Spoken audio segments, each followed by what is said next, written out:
behind all these doubting voices. Let's go somewhere we can make loud animal noise. Let's go make animal noises. I picked you over all of the choices. Let's leave all these doubting voices. Let me take you somewhere where we can make animal noises.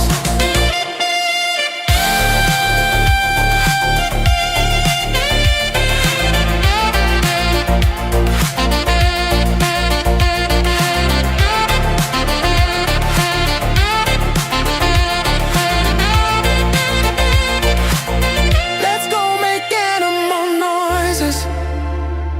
I picked you over all of the choices. Let's leave all these doubting voices.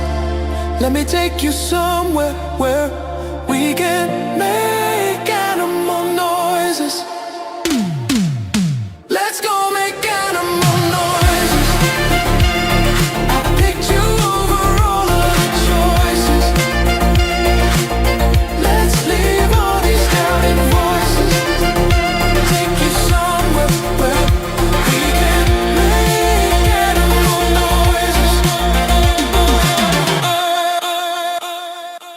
Ladies and gentlemen, boys and girls, I want you to join us in welcoming the world's greatest DJ. His name is Till Mix. Ooh yeah, we partying with ghosts, ghosts, ghosts, ghosts. They're the sexiest. Ooh yeah, partying with ghosts, ghosts, ghosts, ghosts.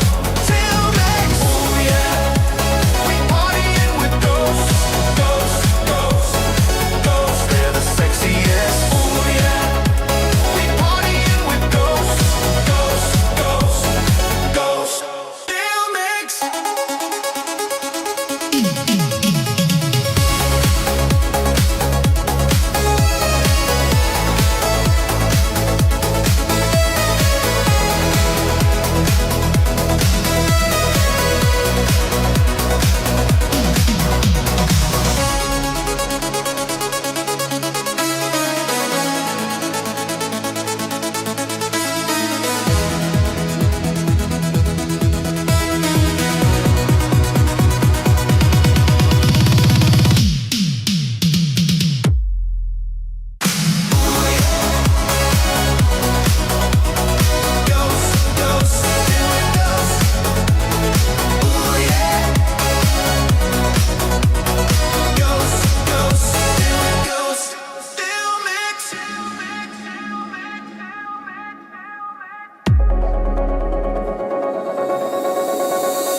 They're the sexiest. Ghosts, ghosts. No gay demon masks, just ghosts, ghosts.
All right, people, how y'all doing today? It's Wednesday. That means it's hump, hump, hump, hump. Get your hump on. Get the hump going. Hell yeah, motherfucker. If you ain't humping, it's not Wednesday. We got our man all the way over there from South London. South London, James. James, how's the weather where you're at? Is it nice finally? What the hell's going on? It's terrible. It's always terrible. It will always be terrible. I am, without a shadow of a doubt, the best dressed man online. Yes. But I don't really like having to wear a cardigan in the spring. Yeah, I get very envious. I get very envious when I hear about the California weather, the Miami weather, when I see one of me pals wearing a Puma vest and I am buttoned up with a cardigan, with a flat cap on, with the shades, obviously, for the aesthetic. That's right. But yeah, I do not. Apparently, we're going to get a couple of good days, which I hope so, because I want to bomb over to the Heathfield show. I want to try some of this hog roast that they've got going, and I want to get a bit of footage. Is it a dating show you're going to? No. I wish. Yeah, tell people what is this thing? What's going on? What do you got? It's just like country fair. We have them now through spring, summer. We're going to have the South of England show. We're going to have the Heathfield show. We're going to have the Lawton show. Okay, and it's all livestock and it's like food. So it is dating. Beer. So it is a dating scene. Maybe. What, for the young farmers? I don't think they're really the type of women that I want to attract. Well, I mean, you said it was livestock. I thought you were talking about the women. Oh, well, you said a hog roast. I figured a hog ride, There's probably like there's probably like one of those taken things, you know what I mean? Somewhere off in a field or somewhere. Yeah. Very Wicker Man-esque, I guess. Get some meat sweats in there. Yeah. Oh, yeah, maybe. I don't know. Well, could you imagine it? If you meet a fat girl and she's just partaking in a hog roast and a beer, I'd imagine if you're shagging her, it wouldn't smell very nice. No, yeah, right. But hey, it's all right though. You're going to get some footage, and we'll probably talk about that on. Yeah, we'll jazz it up. We'll do some things. It'll be good fun. We'll have some good times. And is it cold there? Is that why you're in a cardigan? Like it just all of a sudden they got cold again? Well, it's mainly because I like being the best dressed man online. You know what I mean? I'm desperately trying to ditch both of you two and become a male model. I've been incredibly envious of Ray's story about going to all these parties and being a male model. I'm the guy I'm going to sell you two out in a heartbeat, and then I'm going to go off and become a big star. Yeah, that's right. Yeah, but I just like wearing it. I actually found this. I haven't worn it in ages. I was actually going to wear it without a shirt, and I was like, I think a bit too much flesh is poking out. A little bit too much there. Yeah, you'll love everything until you get to that first Diddy party. Then you gotta make your decision. Then the flesh really is gonna be. Did you hear about P. Diddy? Apparently, there's a new book come out, and he had a bit of a dalliance with Sarah Ferguson. Oh, Prince Andrew's ex. Who hasn't? Apparently, they were friends with benefits. Yeah, who hasn't had a dally with her? I think she came by my house a few times too, James. Yeah. One of her favorite fetishes is toe sucking. I'm led to believe. Where's Zayd at? Is Zayd around? Yeah, Zayd's in the chat. Do you hear that, Zayd? Toe sucking. Get that big toe in there, buddy. The other main man we got all the way from Florida, South Florida, Miami John's down there. Miami John, how's it going? Is the cocaine still pure where you're at? Let me know. I wouldn't be the one to ask, but I'm sure it is. We're the closest to it, right? So if anywhere's going to have it pure, it's going to be us. Yeah. But it is fucking hot. Is it hot where you're at? It's been like 95 degrees the last 2 weeks. Oh, and humid too. Hot as balls, bro. Yes. Yeah. Presby, bro, all the other Florida guys, they know what I'm talking about when I say the swamp ass. Yeah. Oh, man. The swamp ass, the sticky nuts, it's all there. How does one combat that swamp ass? What do you throw? Baby powder down your pants? What do you do? You just fucking get to your air conditioner as quick as possible. You put an air conditioner straight from the car. Yeah. No, you go straight from the car. Luckily, I have air conditioned seats. That's nice. Oh, and wow. Then from the car straight into wherever you're going. Yeah. You don't dilly-dally around. You just out the car and shoot to the next door. Do most people wear Speedos and thongs? Is that how they make it through, or what's going on there? At the beach, they do. Yeah, 100%. All right, then let me jump into the chat and say what's up to everybody. Let me scroll up. We got Seashell SoCal. Shout out to you, Pat. Hope you're having a good one. Then we got James Grabbin. He's in the chat and on stream. Shout out to you, bro. I've been cloned. Yeah. I'm that handsome. They've cloned me. I think they are. They're making you into a couple of bots, perhaps, James. James, if you could scoot your camera just a smidge towards your right side, I think it is. This one? Yeah, there you go. A little bit more, a little bit more, a little bit more. Right there. Perfect. Excellent. Fantastico. See, we deliver the highest production quality over here at Bruvs Unite. That's how we do it. Shout out to Mr. Jeeky. Got his fucking Golden Veto Award in the mail. That's thrilling. Got finally delivered. Golden Veto finally delivered. Let's fucking go. Fantastic. Hillbilly Harry says, howdy, folks.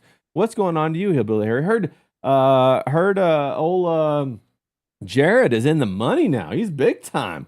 So shout out to him. Silver medal. I have to ask him for a loan. I know. It's $250, bro. He's going to be whining, dining, 69 pretty soon. Let's fucking go. Find a couple of them ladies. Kelly Cat in the chat. Shout out to Kelly Cat, our old Kentucky girl out there. She's in the bluegrass state. Shout out to you, Kelly Cat. Nice. Zaid's out there. He says, looking sharp, James. We were giving Zaid a little bit of a little bit of razz, and he said, hey, I heard that about the big toe. Let's fucking go.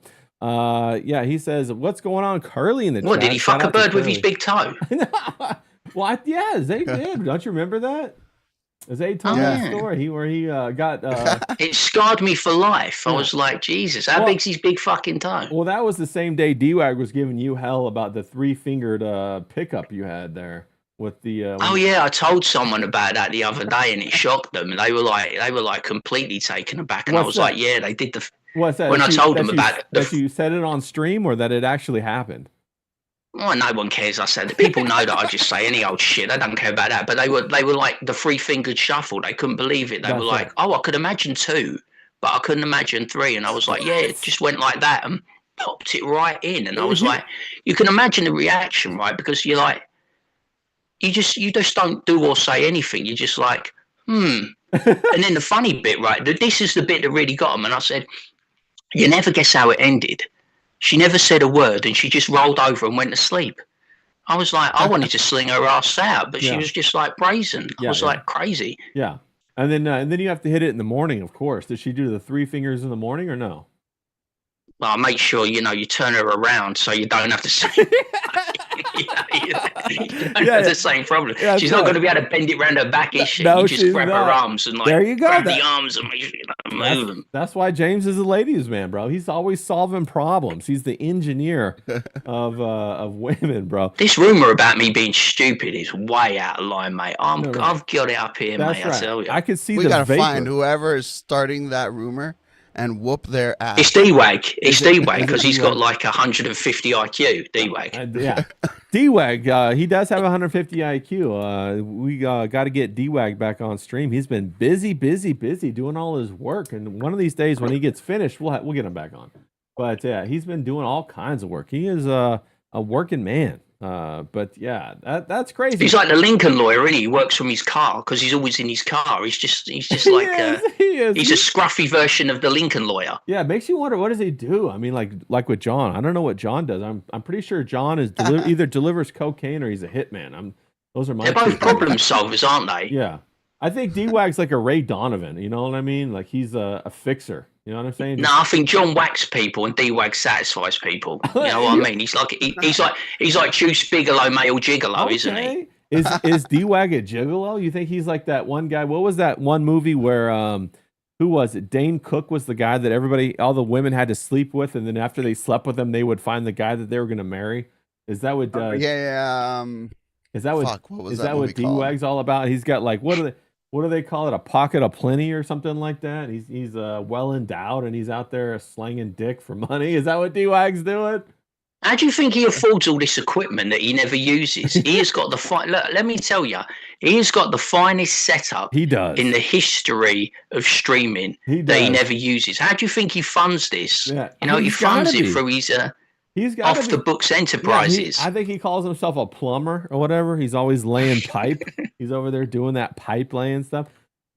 Speaking of cocaine, did you guys hear about what happened with Kim Kardashian? How they found, what was it, $9.2 or $8.5 million worth of cocaine in one of her Skims shipments or something like that? Did you guys hear about that, James? I haven't heard about that. John, what? Tell people what you heard. That was pretty fucking wild. It wasn't much. It wasn't that she got busted with cocaine. It was that the guy who runs her shipments, who I guess she has her own trucking company or something. Yeah. And the guy who runs her shipments got pulled over or something and then they found the Well, shipment John. See, with cocaine. This in is it. why No. John can't go in a criminal enterprise, because you don't believe like this little guy that was driving the truck was the mastermind, do you? No, I don't. Because you know the truck had fully outfitted hidden paneling and all that kind of stuff, you know. aftermarket stuff.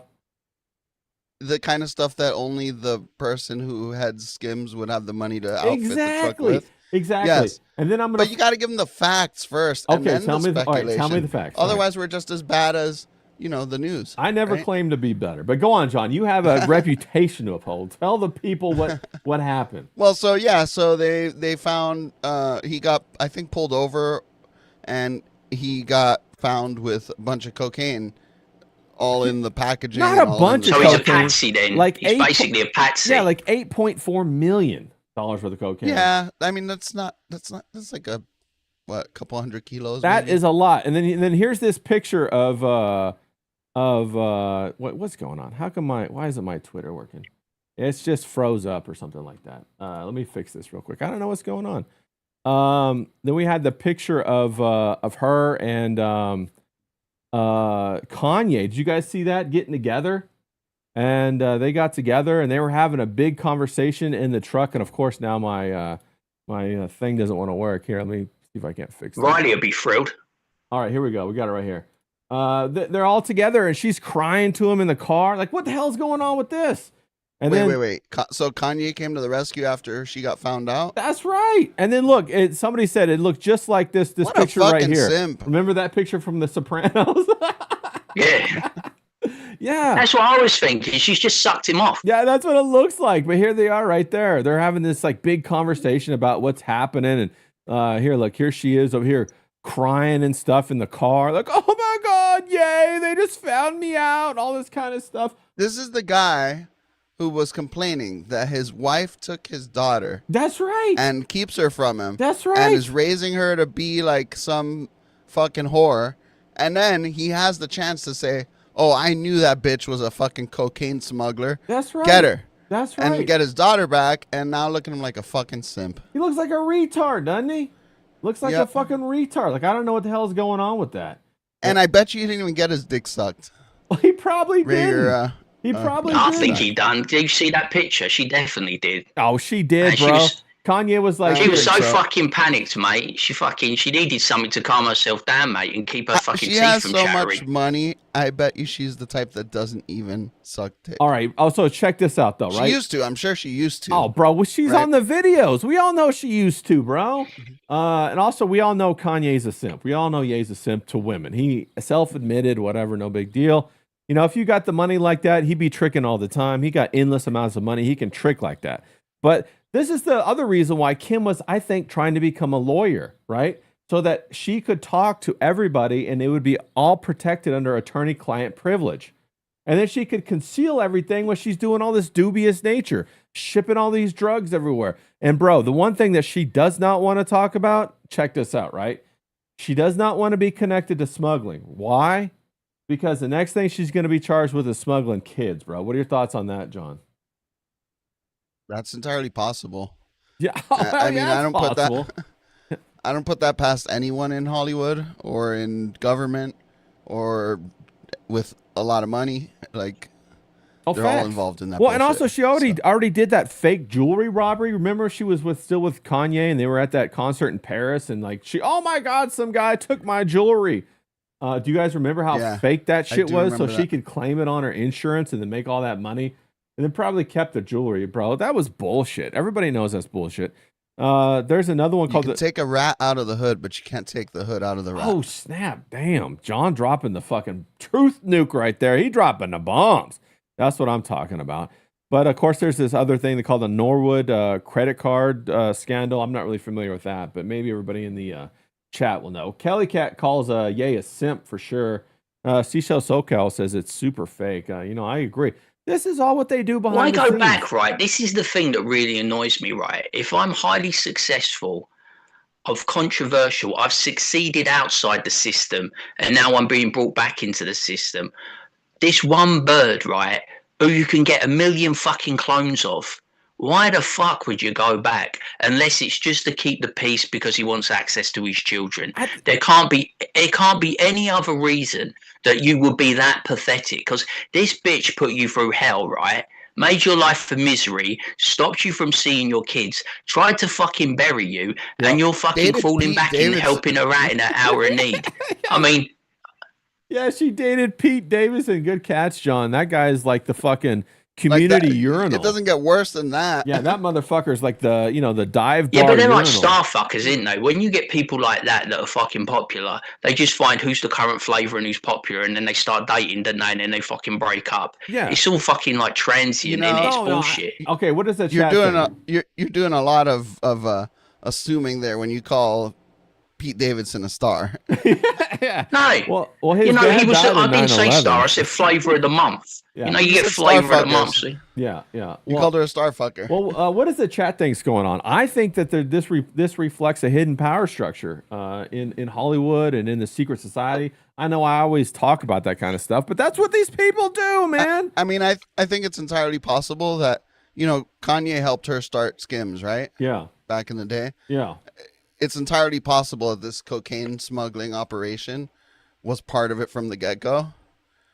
And it's probably not super, super profitable on its own, but when you throw in the cocaine stuff, then it becomes super profitable. Well, I don't know, man. I think like Ye doesn't need to do all that stuff though. He's got like fucking legitimate businesses that make him all that money. But you know who would do it? Chris probably Jenner. likes Jenner would do it. cocaine a lot.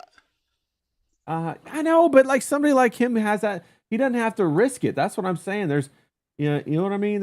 Why would he have to risk it? Because you want real cocaine and not fentanyl. Yeah, he could be. Especially when you have like these handlers that are giving you drugs, that you don't know what they are, and they're when he's had, what was that guy Harley Pasternak? Yeah, I was about to bring him up too. Michael threatened him to send him to La La Land forever. Yeah, Michael. Like, would you trust drugs from just anybody at that point? I wouldn't. I mean, bro, but the thing is that it's always going to be shipped. You're always going to have to trust somebody. Michael Howard in the chat says they're all Satanists. I agree with that. Zaid says old ass eyes. Yep, 100%. Seashell SoCal says she tried to put him in the loony house. Yeah, with Harvey Pasternak helping out with that. Zaid says, don't forget, while all this crazy shit's going on, we have Trump tweeting him talking alongside an alien. Yeah, maybe Trump got that good yayo, that good cocaine. Maybe that's what's going on. Definitely could be. He says, Michael Howard says, Ye be taking too many of them dirt pills and cocaine. Yeah, bro. It's. I don't think Kanye West. I don't think he needs to. I think this is all way too below him to ship that kind of stuff. He just had a sold out concert where he had like that whole the stage that he was on. He kept from 2015. His mind is elsewhere. But this is something that the fucking Kardashians would 100% do. The Jenners, the Kardashians, Kris Kardashian. They would 100% do this. So, I think Chris is out there pulling the strings, making this shit happen. That's what I think is going on. What do you think, chat? What are your thoughts on this? James, what are your thoughts? Anything's possible, isn't it? I don't trust women, period. Women, fucking hell, mate. But that whole family, you know what I mean? It's like sometimes some people just like the action, you know what I mean? Yeah. The danger, the risk, and it's money. You know what I mean? So people do things like that. You know what I mean? I don't know what goes on in these people's heads. You know what I mean? Well, the thing is that Kris Jenner's aging out. You got Kim Kardashian. She's starting to get older, age out. So they're gonna want to find another revenue source. I'm looking at Ye's daughter. What is it? What's her name? Did she pass the bar? She didn't, did she? She just gave up. Yeah. No, she just gave up. Kim didn't pass the bar. Yeah, John North. Yeah, they're trying to make her a star. I don't think that's going to work. What do you think, John? Celebrity kids, it's always a 50-50 if they've inherited the talents or not.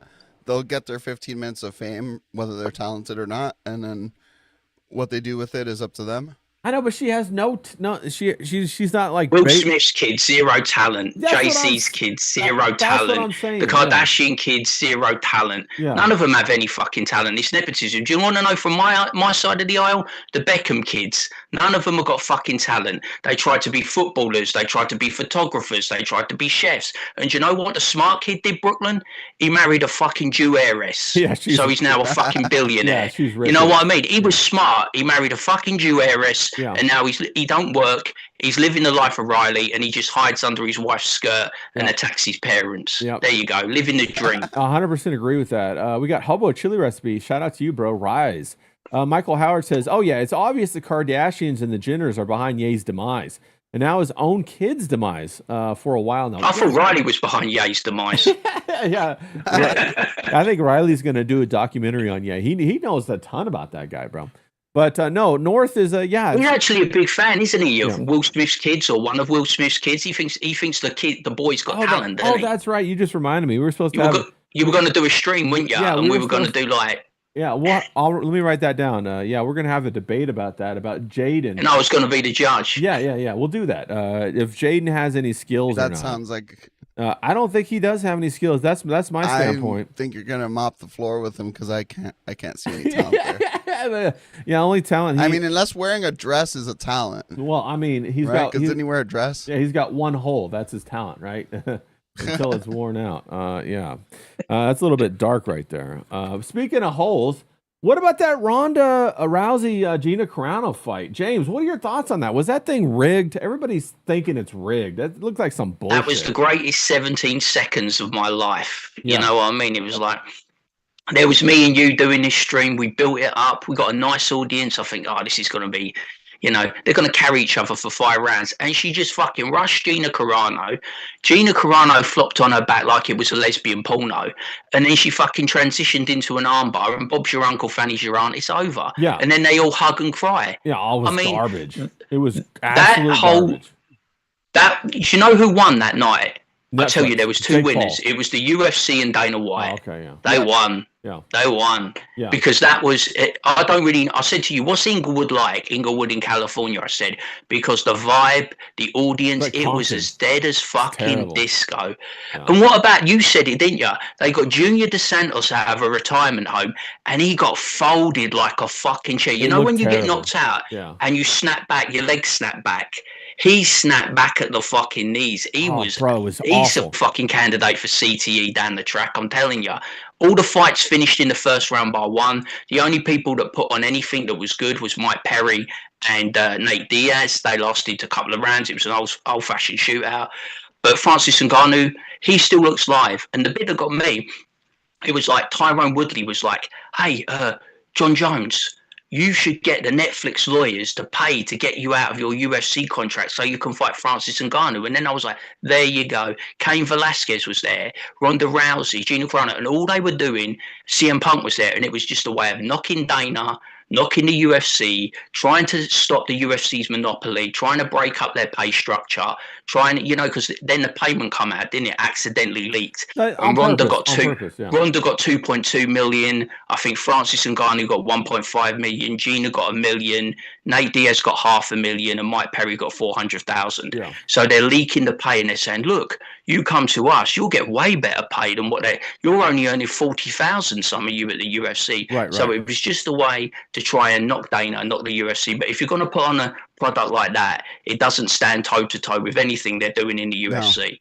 No. The White House card will be 1,000,000 times better. Yeah. Maybe we should do the stream or something. We'll do another crack at it. But the thing is, they're not growing anything. This felt like a geriatric kind of fight. The Expendables, the 5th one, Expendables 5. John, have women ruined sports in our desire to like, I don't know, push them up or pedestalize them, saying they're equal as men? Have they ruined it? Because I was so pissed off that they were all hugging afterwards and they were taking pictures together, and it felt like a high school reunion. What are your thoughts, John? I mean, that aspect of it, I don't think it's necessarily women that did that. I think it's feminized men. Okay. You look at basketball. I was a big basketball fan back in the day. Michael Jordan hated everyone he played against. Yeah. That motherfucker would, if he could stab you before the match, before the game, he would do it. Yeah. If he could get away with it. They all hated each other. Yeah. And then at some point, like in the early 2000s or mid 2000s, like the newer, younger people started coming around and everyone was like, we want to play together. You're my friend. Yeah. Well, I mean, and it ruined it. We're seeing a lot of these pictures. I mean, who was it? LaMelo Ball had that slow motion, like they looked gay as hell, him flirting with the other basketball player. And then we're seeing all these soft guys playing basketball now. Is it affluence? Is it them getting wealthy that's ruined their own sport? They've gotten way more wealthy than. I mean, you look at Magic Johnson back in the day, right? He signed it was like 25-year, $25 million deal. That was like the biggest deal at the time, which is like a death sentence if you're a basketball player because you're not going to be able to renegotiate out of that. And the way they do their collective bargaining, every couple of years, if the league is doing better, the salaries go up. Right. So, you look at Magic Johnson, he got paid $25 million for his whole career. Yeah. Then Jordan had broken the 1-year record his last year with the Bulls for like $50 million. Yeah. That was like 12 years later or something like that. Yeah. And then now it's like you have people on $250 million 4 or 5 year deals, which is like what they call the super max. Yeah. So yeah, they're just making way too much money. Yeah, and players that aren't anywhere near as good as Jordan are making like. Yeah, and they don't want to put their bodies on the line. They don't want to have the competition. Yeah, they have. It's eroding. They have what's the called rest. What is it called? Required something rest management. Or something? Yeah. It's basically like where they manage your time on the court. Oh yeah, they manage your minutes. They don't play you every game even. Yeah. They only let you play like 30-something minutes a game so that your body has time to. It's like your job is like 9 months a year. Yeah. And you're making millions of dollars. Put it all on the line. Don't be a little homo. Yeah, and that's what's happening. You see it in football. You see it in watching baseball. It's the same bullshit in football. They don't want you to go in the red zone. They talk about the red zone. So if you're just about to go in the red zone, you'll get rested for a couple of games, like in football over here. You'll take a couple of games off, and then you'll come back on and you'll play at your maximum potential. It's a way of negating injury. Yeah. What happened? Yeah, at least with football, it's understandable. They're getting hit hard. No, he's talking about soccer. Like people are getting bigger and faster. There's a lot more seats. I'm talking about real football, not your gay American football. Talking about soccer. Nah, we're an American podcast. You better say soccer, motherfucker. No, it's the truth. What happened to Cal Ripken? We had people like who was it? Brett Favre. These are the blue collar players. Now everybody's like this white collar. They want the white glove treatment. They want to arrive. You love Brett Favre, don't you? You love him. Brett Favre was awesome, bro. Brett Favre was the Iron Man. Who doesn't love Brett Favre, bro? He couldn't lace Aaron Rodgers' boots, mate. I'll tell you. Oh, bro, he's way better than Aaron Rodgers. Yeah. Come on, give me a break. Who do you guys think was better, Brett Favre or Aaron Rodgers? Brett Favre had that natural cannon, bro. The country boy. Aaron Rodgers is the greatest quarterback of his generation. He's miles better than Tom Brady. Miles better. Well, he's more naturally talented. He's more naturally gifted. He's miles better. It's just he had a shit organization in Green Bay. We were talking about Brett Favre, though, bro, not Tom Brady. You switched it up on me. See, that means you could see the point, James. What I'm taking is Tom Brady. People say Tom Brady's the pinnacle of his era, and I'm saying Aaron Rodgers is the pinnacle of an era. Ergo, he's better than Brett Favre. Yeah. Well, I mean, it's possible. Aaron Rodgers, he's a fantastic quarterback, no doubt about it. Tom Brady, great quarterback. The only thing I don't like about Tom Brady is he kisses his boy on the mouth, bro. That fucking grossed me out. Did you guys see that? Like, what the hell is that? They all do that, like, don't they? David Beckham does it. It must be a celebrity thing. That's their little cult thing. It's like Charlize Theron turning on all of the boys that she. Do you want to know what my dad would do if I kissed my dad on the lips? He'd knock me out. It's fucking cringe, bro. Yeah, it's their whole cult thing where they try to do all that shit. Where who was it? Giselle. She admitted she was a witch, and she has like that fucking weird spirit cooking or whatever the hell she does with chickens and whatnot. Yeah, that's the stuff weird. My dad doesn't even like hugging. He's not a very tactile person, my dad. He really isn't. Yeah. Your dad doesn't even like to be in the same room. He's like, nah, bro, don't be in the same room as me. No, he's like, you know what I mean? That's unmanly. You know what I mean? He's like a not overly emotional person. Yeah. We got Hobo Chili Recipe. He says Brett Favre by a mile. He did throw a lot of interceptions because he was a gunslinger. Yeah, Brett Favre was exciting as hell, bro. He was always pumping it, bro. I still remember some of his passes. No, he was fan. You can't argue that, James. Remember that one pass when he was a Viking? He still threaded. No, that he was a middle. gunslinger. No doubt he's a gunslinger. You know what I mean? He's a true gunslinger. You can't deny that. But like aesthetically, I prefer Aaron Rodgers. Oh, come on now. That's right. Aesthetically, what are you talking about? Brett Favre was a Wrangler guy, bro. He's just a fucking blue collar guy. Seashell SoCal says hobos. He's just a prototype quarterback. He's got all the vision, he's got all the throws, he can make all the angles. You know, that's what I like about Aaron Rodgers. He was a diamond, absolute diamond. Well, I know, but he was brought up by Brett Favre. Brett Favre like mentored him, brought him up. But did Aaron Rodgers ever send dick pics to a field reporter? I know that's a legendary. Come on, James. James, Come on, I mean that's your guy right there. He was sending. He's like in his 65, still sending dick pics, bro. He is a gunslinger. Every sense of the word. Every sense of the word. Oh, I can't knock him for that, can I? You know what I mean? Yeah, right. I changed my mind. There you go. Is that what you want me to say? No. I'm just saying. I'm making a case here that he's still fucking trying to get after these 20-year-olds, bro. Come on. He's like fucking cut from your. But who's the other one that fucked up? Like Roethlisberger. Roethlisberger was a gunslinger, and he was texting underage girls, wasn't he? And he was also accused of grape. You know, that girl came forward, and he settled out of court. I wouldn't call that. I mean, I don't know. You know, I'm not going to get in the mix of that one. But yeah. Think of it. He's a 6-foot-something guy. He's a big fucker, and he was like trying to fuck some chick in the bathroom stall. Like, what's that? That's a little bit dirty. I mean, at least take him to a hotel motel. You know what I'm saying? We got Hobo Chili Recipe. It's not like he ain't got the money, eh? Yeah, he got the money. As a Buccaneers fan and a long-suffering Jets fan, I had mixed feelings about where did it go? I just went around about Brady, but he brought excitement to Tampa. Yeah. Brady is exciting. You can't ignore Trent Dilfer was better than Brady. Trent Dilfer was way better than Brady. Trent Dilfer. Yeah. Hillbilly Harry says, on the mouth, it takes a lot for me and the boy to hug talking about Jared. Yeah, I mean, like after a certain point, you know, you give them the knuckle, you know, they do something really good, like get a silver medal, then you give them a hug, okay? But kissing on the mouth. I imagine Hillbilly Harry saying, like, Jared comes home with the silver medal and he goes, why didn't you fucking win gold? Yeah, Hillbilly Harry is always busting his balls. Facts, bro. Yeah, I mean, like, that's too much. That's too far. Kelly Cat says, Brady did. Yeah, Brady, he did good for the Bucks. But yeah, he kissed his kid on the mouth. Don't be doing that. I don't like that. That was all because he hated Belichick. You know, it was like his revenge tour. You know what I mean? He was never not going to win a championship with Tampa Bay because he loathed Kraft. He loathed the Patriots. He loathed Belichick. He was just running on pure hatred. Yeah. You know what I mean? That's what you want, though. That's a motivator. Exactly. You know that. Exactly. Being in the industry that you're in, wanting to prove people that you're better. You can run on pure hatred and do amazing things. Hell yeah, that's called the Mamba. That's the Kobe vibe right there. Hobo Chili Recipe in the chat says James is a big Ryan Leaf fan. James, you're not a Ryan Leaf fan by any chance, are you? Oh yeah, I like all the losers. I was gonna say, there's no way, bro.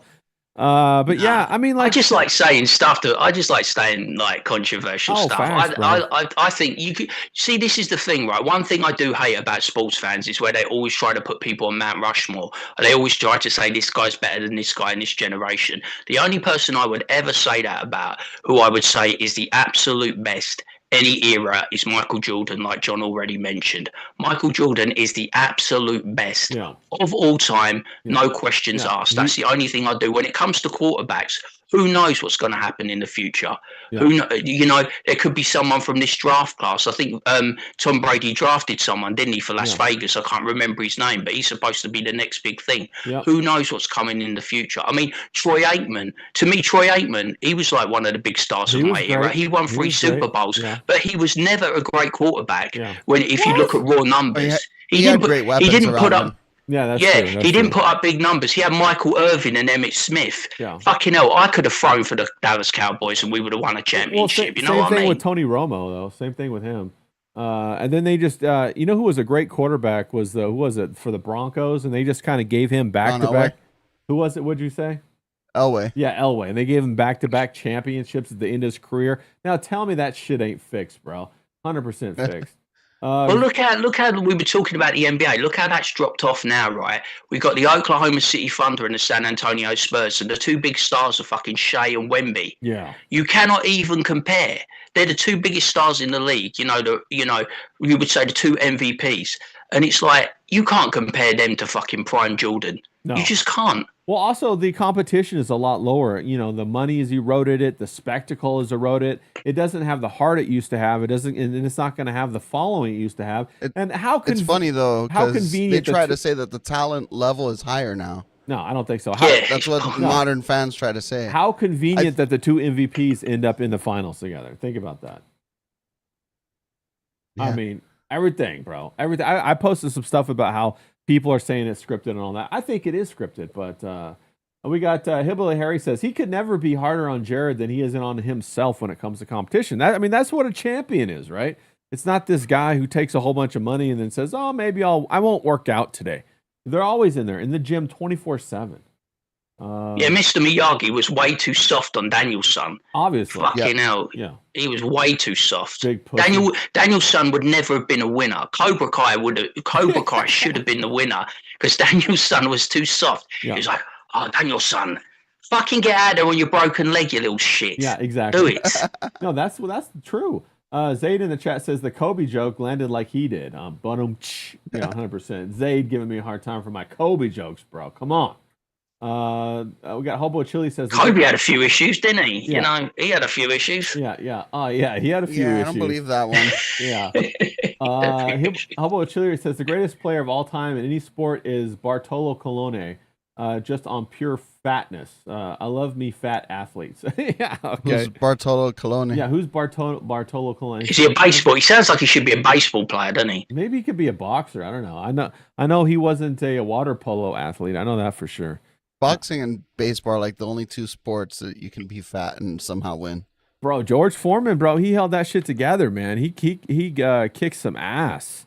Riddick Bowe was always out of shape. He was always out of shape, Riddick Bowe, but he was a class heavyweight for a time there. Yeah. No, he was. Riddick Bowe was out of shape a little bit. The other person who reminds me of is Bo Jackson. That guy was always in shape, though. That guy was ripped. Do you guys remember when Bo Jackson was popping off? Damn, he was everywhere. They were trying to put him in everything. I mean, he ran so fast that he ripped his fucking hip out of place. I know, too much horsepower for his own hips. I just remember the game where he was like a cheat code, wasn't he? You just couldn't stop him. Yeah. Tecmo Bowl, it was ridiculous. You just run with Bo Jackson at every play, and you win. Yeah, bro, that was fucking wild. Let me switch gears up a little bit right here. I gotta turn on my other little camera so you guys can see what we're doing. All right. So we got some fun stuff going on over in Japan. I don't know if you guys saw this. Check this out. So over in Japan, all of these shrines that were like over 1,200 years old are getting destroyed by fire. They're all getting burned down. Okay. Let me turn this audio off, but they're all getting burned down, and people are. Oh, what's going on? Got to reload. Fucking piece of shit. Yeah, let me fix that. But anyway, all the shrines are burning down. All these false starts reminds me of the first time I had sex with a woman. Yeah. Well, isn't that crazy? Yeah. Is that how you start fires over there, James? But all these shrines, all these shrines are burning down. Everybody can't figure out what the hell's going on. Everybody's all pissed off. I think they got a gypsy problem, ain't they? Yeah. They're having like the copper roofs are getting stolen off the top. Can you believe that? Definitely gypsies. Yeah. And then what we got on over here is we got a little bit of this action going on. And a complete. Oh man, why does it make me reload like this? What's going on? Go on. Professor Grass is gonna come in here and start yelling about ghetto Linux. Damn it! I know. Completely unrelated though. Over here in America, we got college graduates. Have you guys seen this? Dancing like crazy. Have you guys seen this trend where they start graduating, they start dancing like this? Completely insane. I could say something, but I don't know if I'm allowed to say it on YouTube. Yeah, I mean, they're just like going crazy. This is like, I don't even understand what's going on here. They just start dancing on the floor, throwing their diploma, throwing their hat, doing all this In England, they call that a chimp's tea party. Yeah, but they're very excited and they're very celebratory. And the same people are going off on, let's see here. Oh, not that one. Oh, right here. Let me fix this. Cancel. Don't do that. But the same people we got going on right here. Let me reload it just so it doesn't act all stupid. All right. We got the same people over here. Fire department. running around, lighting stuff on fire, having a good time out in the summertime. They call these street takeovers, city God, takeovers, where a bunch of excited youth go out there and have a good party. It looks very diverse, doesn't it's it? very That's a diverse group of people. Yes, very diverse. And, all of these things are connected. It's just, they're all throwing the same kind of parties. You got the stuff in Japan happening. You got the people graduating happening. Yeah, what was that? Yeah, you got these people over here in different parts of the United States having spring break takeovers or summer takeovers, as it were. Yeah, a lot of it very, what do they call them? Industrious partygoers, James. What are your thoughts on this? I think, someone once told me that diversity is our strength. Yeah. And looking at that, I can see that diversity is the strength of both America and the United Kingdom. Look at it there. They're having a whale old time. Look at him with all his money, flaunting his wealth. Now, this is a different group of people. They're younger. They're going to prom. And this is what they're doing now when they're going to prom. Is that his drug money? I don't know what it is. I'm sure he earned it with... guilty! That nigga is guilty! I'm sure he earned it with some the lemonade stand or something like that. They're industrious, hardworking young people that are going to prom. But this is a new trend about how they're celebrating going to prom. Basically, they set up elaborate photo shoots. They have all the hard-earned money from their summer job. And they flash it around like they're rappers or something. I'm not really sure. Work in the corner. Yeah, I'm not really sure what's going on here. I was assured by the media and the left that black people don't have money, and that's why they commit crimes. But here, I see black people with a whole lot of money flashing around. That's what I'm saying. I thought they were just they must be unrelated. This must be the next generation. But that for a time there, we heard that they're stealing to feed their families and all this kind of stuff. So I thought that was interesting. So. On one hand, in all the way over in Japan, you have stuff burning down. You have copper being stolen. You got to ask the question: is it the same industrious people doing all this? What are your thoughts, John? What do you mean copper being stolen? Well, on a lot of the shrines in Japan, they have copper roofs. They have copper fixtures, and it's all being stripped and stolen off the shrines, off the public buildings. Much like they do here when they steal copper to go recycle it and get money for it. Are you not familiar with that young business, that new endeavor? Well, I know I have a buddy that used to drive around after hurricanes, and like anyone that had metal awnings and stuff like that. Yeah. Oh, your camera went out. Yeah, I know, John. I got you, buddy. I got you. I'm just my behind the scenes stuff. Oh, my bad. No, you're good. You're good. He would go around, and anytime a hurricane would come, he would ask people, "Hey, I'll clear up your awning if you want. Just let me take the metal." Oh no, you would take it over to the scrapyard. Yeah, no, that's not what they're doing. They're literally no. I know the copper. They're stripping it. Over it. Here, that's what the gypsies do. They strip it and they sell it on the black market. But I think these are a different type of gypsy. These are the urban blight gypsy. Yeah, in Japan, they don't have gypsies. Yes, they do now. They're actually they do. Wait, what? Yeah, they do now. That's why it's happening now. I don't think Carnival Cruise Lines goes to Japan. No, it does. Buddy. It does. Yeah, if you watch some videos, that's what's the new element that's been added to their society. That's why they can't have vending machines anymore, John. It's because the new industrious group has moved in, and they have a new business going on. Isn't that crazy? That is insane. Yeah. Why do you think Brandon's so angry all the time on X? Yeah. He was so angry he turned white. I don't know. He seemed very happy when he was in Japan. No, he had a good time in Japan. Yeah, great food, all that kind of stuff. But that's what's going on. He just doesn't like the foreigners being in Japan. Yeah, right. Well, I mean, in Japan they have those vending machines. Basically, you can buy anything in these vending machines. You could buy like a steak dinner. You could buy cigarettes. You could buy girls' panties even in these vending machines. You can buy alcohol. You can buy anything.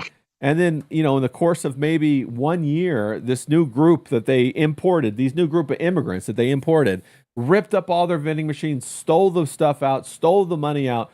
They're ripping things off shrines. They're lighting stuff on fire. I mean, what is it you're always saying? You're always saying when you bring a certain group of people into a high trust society, this is like bearing it out for you, isn't it? This is my point. This is the connection between those 3 videos that we just played. You got the same group of people doing the same things. Where'd they get all the dollar bills? Because they're industrious. They're out there hustling. They're making money. They're enterprising young individuals who are, I blame rap culture, and I blame Riley, who wants to be a black man. They are, black people are the most vulgar people with money.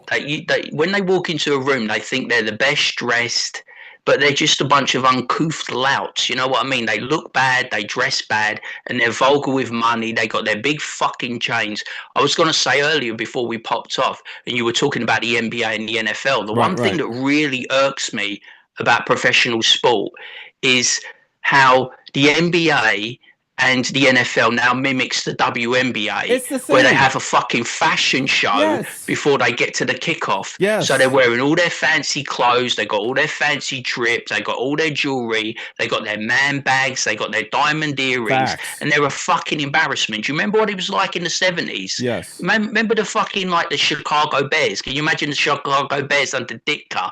Coming, Ditka would have fucking beat the shit out of them if they turned up dressed like a police. That's right.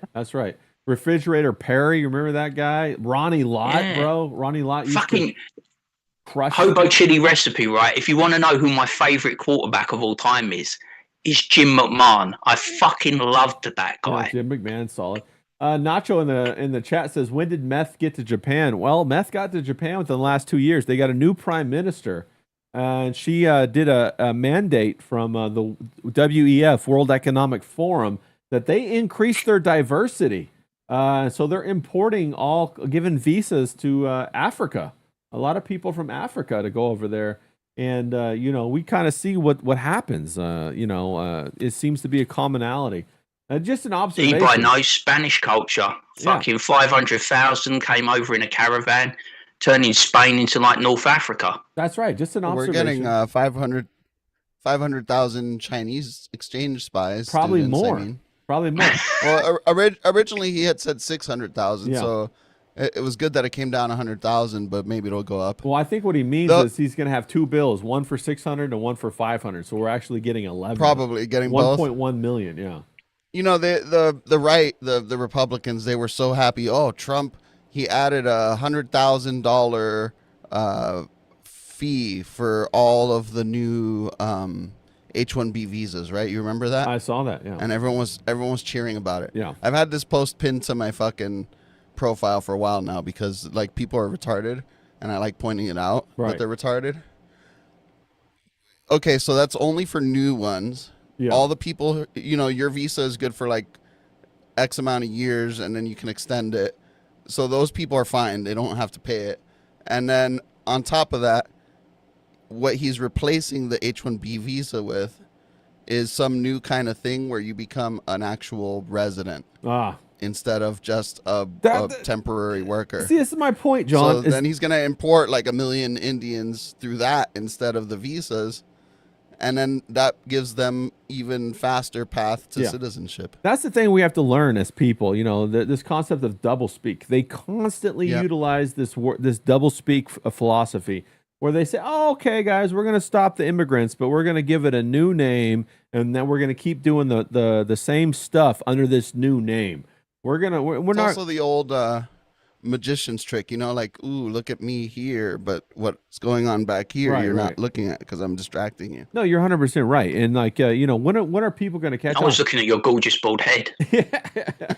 Well, thank you, James. Yeah, it's like that thing with Massey, right? I mean, Massey, he didn't win. Everybody's upset about that, except for the people in Kentucky, it seems. I don't know if they even have a beef. You know what I'm saying, John? Did you see all that? Massey didn't make it. Well, it seemed like it was an age gap thing, right? Like, Massey got the entirety of the young vote, and anyone who was over like 40-ish went to Trump's guy.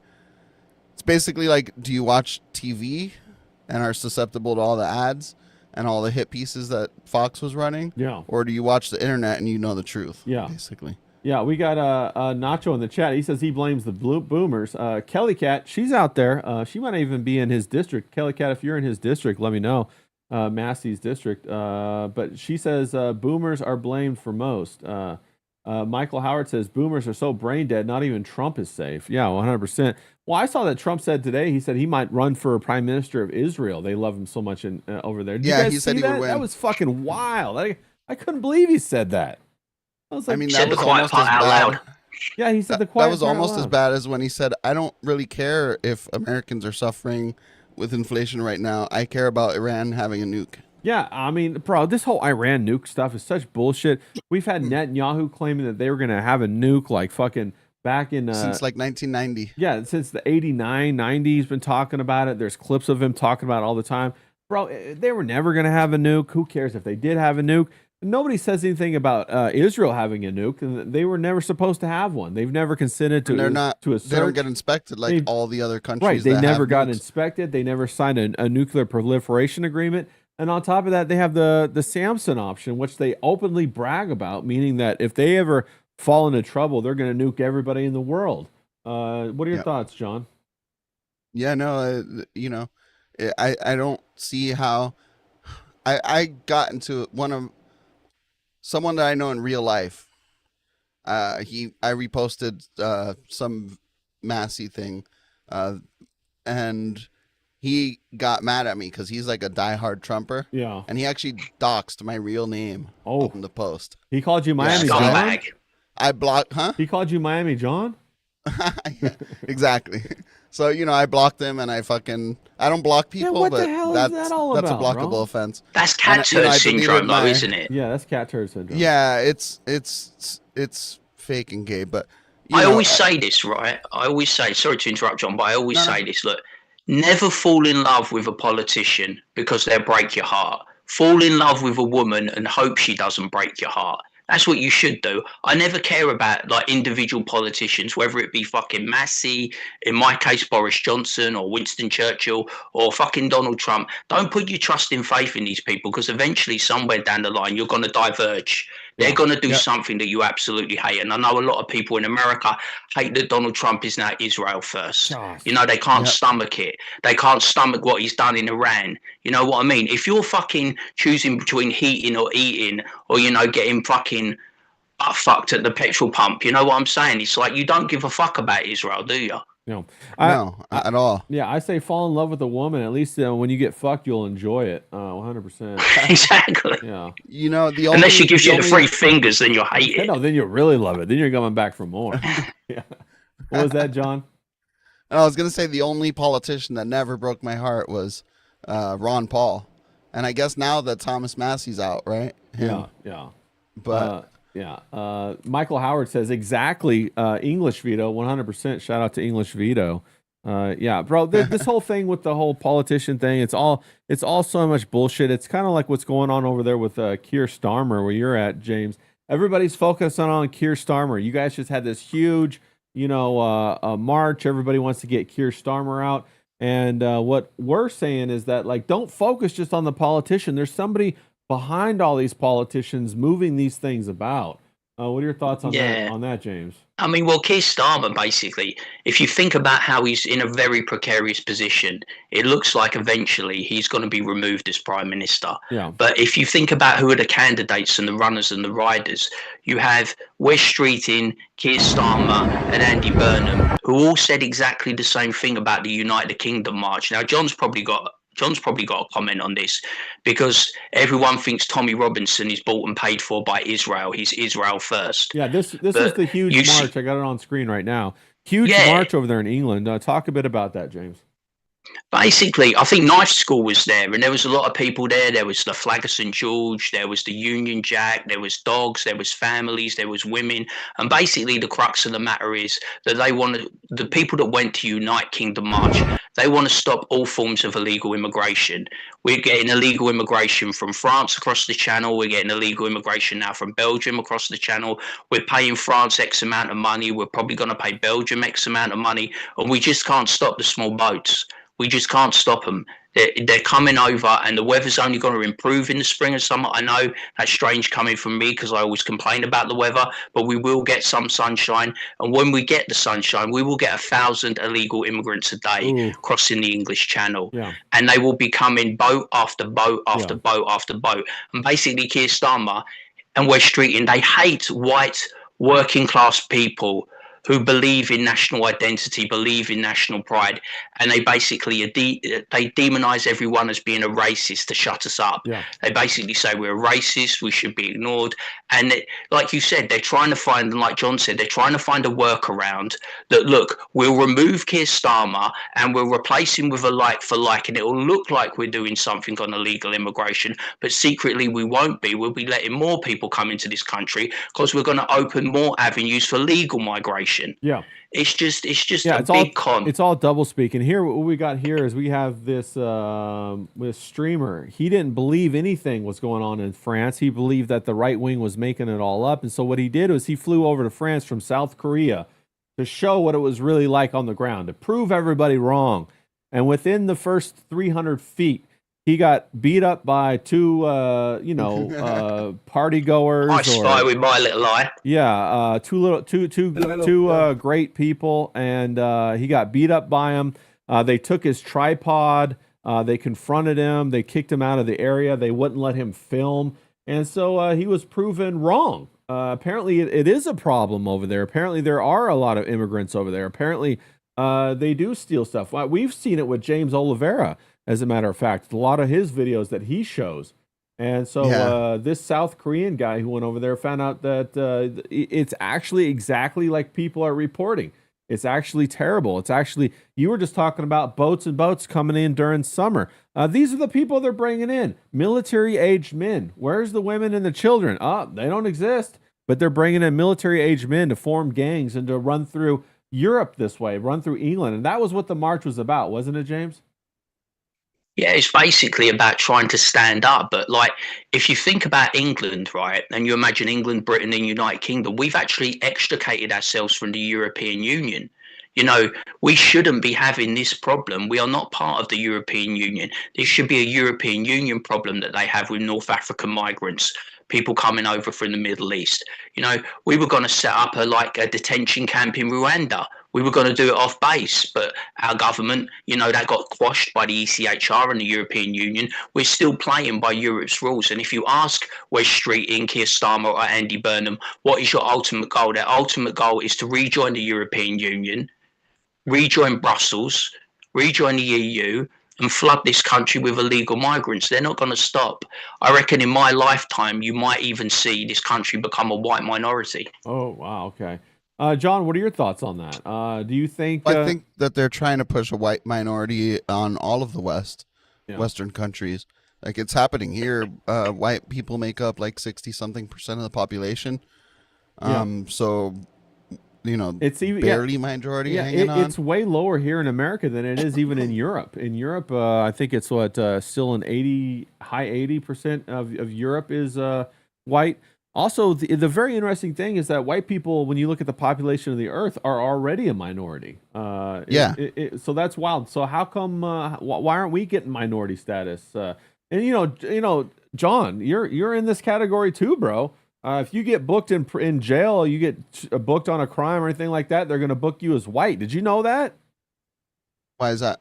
Because they're going to book you as white. They're not going to book you as a minority. There's a whole bunch of bookings that are coming out where a whole bunch of different Latino people are now being booked as white in order to raise the white crime numbers, to change the statistics. That's right. In fact, there's a lot of even African American people are being booked as white, which is crazy. You can pull up you can look on Google or whatever and find on X a whole bunch of crime statistics where the bookings are misclassified on purpose, and that affects. I mean, you've seen on the news where it's like white man, and then you see like a guy all covered. And it's got like super dark, not black, but like he's got the Muslim, turban on. You know, he's got the big mustache. You know, he's got got the 7-Eleven logo on his vest. You know, we all know Abu from The Simpsons. He ain't white. You know what I'm saying? He's an Indian guy. Yeah.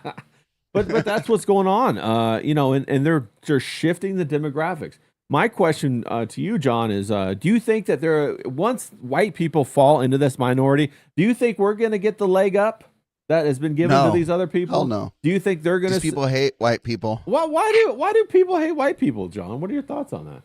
I don't. Yeah. I don't. The minorities consider me white. The white nationalists are like, oh, you're you came in a banana boat or whatever they think. Yeah. I mean, hey, But banana boats is okay. but yeah, they're not gonna get good treatment. They're gonna get all the terrible treatment that they've had perceived they were getting under white people. 100%, bro. The funny thing is like, I hear him calling about reparations and all this kind of stuff, and yet they get their entitlements, their social welfare programs, like all the time. Like, for all their kids for 20 or 30 years been on welfare, getting the social credits, and they say, no, that's the government. The white people owe me reparations. Like, bitch, who do you think the government is? Like, what do you think this is? Like, no, the government is only white when they want to say that they have no power. Oh, yeah, and there you go. And there you go. You got the gaslighting. You got the double speak. You have to when they get their social services, welfare, health insurance, all that stuff. Yeah. Then it's just, well, that's what government's supposed to do. Which no, it's not. But exactly, that's their argument. And the government is the people. You know what I'm saying? That where do they get all their money from us, and then they extricate it from us, and then they go ahead and they disperse it through all of these programs while enriching themselves. That's the whole parasitic kind of pipeline right there. The left loves to say we're the only civilized country in the Western world that doesn't have health care. Yeah. Okay, yeah, we also protect the whole world with our military. That's an expense those other countries don't have to deal with. Yeah. We're also the only country in the Western world right now that doesn't have these, like the MAID program in Canada, the assisted suicide thing that they're pushing on people. Yeah. We're also the only country in the Western world where, hey, I want to try this experimental treatment. I have the money to do it. Fuck it. I'm going to go get this experimental treatment. Yeah, exactly. It's a bunch of bullshit. We had Pat up in the chat. She said, yeah, you can look on the news. Anyone who committed a crime, even though you can see they have in the photos they have black skin, they says they're a white man. Yeah, you see that all the time, bro. Nobody calls that shit out. That's the CNN shtick, innit? I've seen it. Yeah. CNN, they're always doing it. Yeah. What are your thoughts on that, James? I mean, you're right there at ground zero in England. You guys are feeling the full force of this whole onslaught. You just had the march. Do you think England's ready for a change, or is this just more lip service?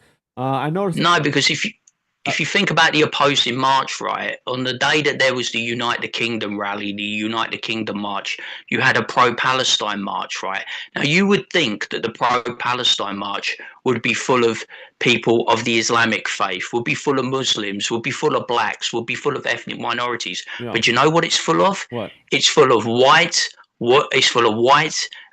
liberal men and women, retirees, Boomers. the university class, Boomers. British version of Antifa, which is all white. They're all masked up. They're all wearing the kafefa. You know what I mean? They look like a right bunch of Muppets. And those are the people that are sowing my destruction and their own destruction. Because like when John was saying, right, what's going to happen when they get the whip hand?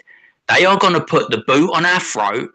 They are going to put the knife to our throat, and they're going to say, convert or die. Yeah. Because that's what Islam is. Yeah. Islam is convert to the faith or die. Yeah. And when this becomes, because it's still a Christian country, but the Church of England is a wash. Yeah. It's a bit like the Catholic Church. It's a non-entity, really. And it's like, they're going to the Islamic faith is going to take over this country, and where they haven't assimilated to our culture, they're going to force us, those of us that are left, to assimilate to their culture. Yes.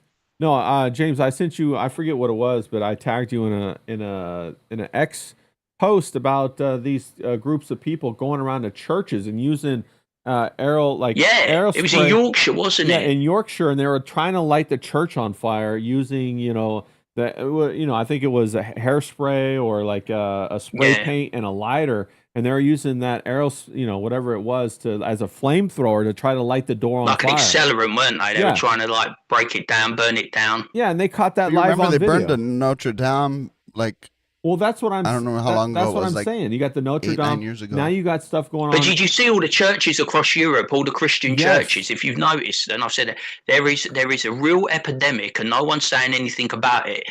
Ava Valadina-Brooks brought it up about Holland. In France, all the Christian churches are being burnt down, and when they're getting replaced, they're being replaced by mosques. Yes.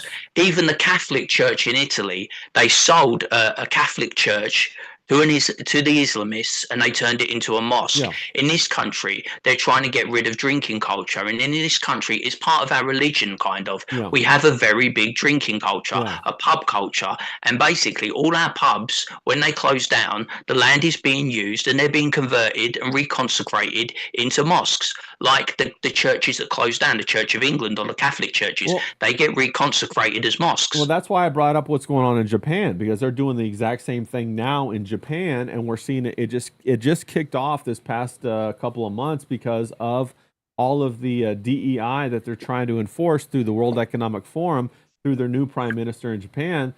She's meeting with Charles Schwab and Rockefeller and all those guys. And I'm shocked, to be honest. Yeah. How Japan's turned. Yeah. Because Japan was a lot. If you look at Russia and you look at Japan, they're very Russia's white. You don't really see a lot of people that are non-Russians in Russia. You don't see a lot of people that are non-Japanese in Japan, and they're fighting. Like Brandon gets annoyed because he's someone who appreciates their culture, and he can see that you've got a new generation of Japanese people that want to open up the floodgates, and that's going to erode their culture, just like it has in America, just like it has in England, just like it has in Ireland, just like it has in France. If you look at the French national football team, right, you'd struggle to find a white player. They're all Black, African, or Middle Eastern. Like, imagine you watch your baseball or you watch your American football. You know what I mean? It's like you see the total race change overnight. You're 100% right. And see, this is what I'm talking about. This is why you have to compare all the different countries, because when you get the overlap, when you compare the different countries, what's going on in England, what's going on in America, what's going on in Japan, you start to see the similarities. You can recognize the pattern, and you can start to see, okay, well, we're in a tight spot. Just like the, Everett McGill and Oh Brother Where Art Thou. We're going to talk about that in a minute.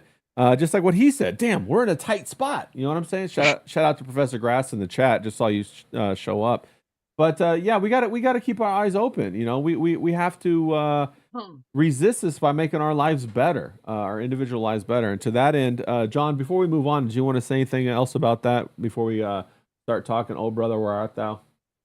I just I know James is not in England. Their big problem is the Muslims, right? The Muslim invasion. Yeah. And he's often said, I don't see why you guys are all hung up on quote unquote the Jews, right? Sure. And that problem with the Muslims that they're having over there has to do a lot more with quote unquote the Jews than he realizes, probably, because the reason that there's a Muslim migrant crisis is because of all the wars we have over there. And here in America, the Jews thing, like, if you think that Thomas Massey Don't go full Scarlet on me, John. Don't do it. He's going to go Scarlet, yeah. If you're of the opinion that Thomas Massey lost, and that's a good thing because he was a bad Republican and he voted against Trump, you believed all the propaganda hype against him, you're just proving that that you're okay with a foreign entity, AIPAC and all the other Jewish groups that put $32 million into Trump's pick so that he would rubber stamp all this war stuff that Trump wants to do. It's the most expensive congressional race ever, and it's just a primary, and they put that much money to get Thomas Massey out. All you're saying is how stupid you are, that you're okay with a foreign entity influencing our politics to that degree. Well, that you're cool that they can just buy any seat they want. Well, I blame Gabe Hoffman for Massey's defeat, to be honest. Yeah, 100%. And also, he's the same guy who took away Nightwave's PayPal. So fuck that guy, right? But no, I agree with you. I think you always have to look at the funding. You don't look at the people showing up on the beach, the bioweapon, so to speak, right? You could say that that group of people is the bioweapon. Well, who's funding and creating the logistics in order to get them from point A all the way down in Africa somewhere where they've never left their county for their whole life, but all of a sudden now they're coming all the way up to England. All of a sudden now they're going to Spain. All of a sudden now they're going to Japan. All of a sudden now they're going to America. How is that even happening when they can't even figure out, how to tie their shoes, so to speak? And, I'm not going to make any commentary about how smart or how dumb they are, but they're very smart people. I'm not saying that. I'm just saying that they're not travelers. I'm saying they don't have the financing to do it. Somebody else had to come in there. Not only that, but you see these advertisements all throughout South America and Central America touting all of the social welfare programs that these people can get on when they come to America It's all and over have a better TikTok. life. Yeah, it's all over TikTok. You just have to get that language. You could tap right into it and see everything. You have different people smuggling these people through Nicaragua, Chinese people, even all kinds of people coming through in order to come to America to get on the social welfare program, or Canada for that matter as well. And also England. We just found out we got a big issue with Iranian ex-military. That's where they're all coming from at the moment. The Iranians and the ex-military. Wow. They're the ones that are bringing out loads over a load of people. We just had like a big fucking thing about it. Yeah, see, there you go. It's a bunch of mercenaries, and who's paying all these mercenaries? That's who we need to unmask. You know, whatever name you want to call them. You know, we just need to unmask those people in order to put a stop to it. And all this other bullshit about these data centers, that's the same group of people. The same people who have this massive access to all this capital. That's who's doing this. That's who's dropping the ticks on us, bro. Dropping boxes and boxes of ticks. You know, you can't, use a plastic straw in California, but Bill Gates can drop boxes of ticks on you. He can drop genetically engineered mosquitoes into your state. Like, what the fuck is going on with all that? It's a bunch of bullshit.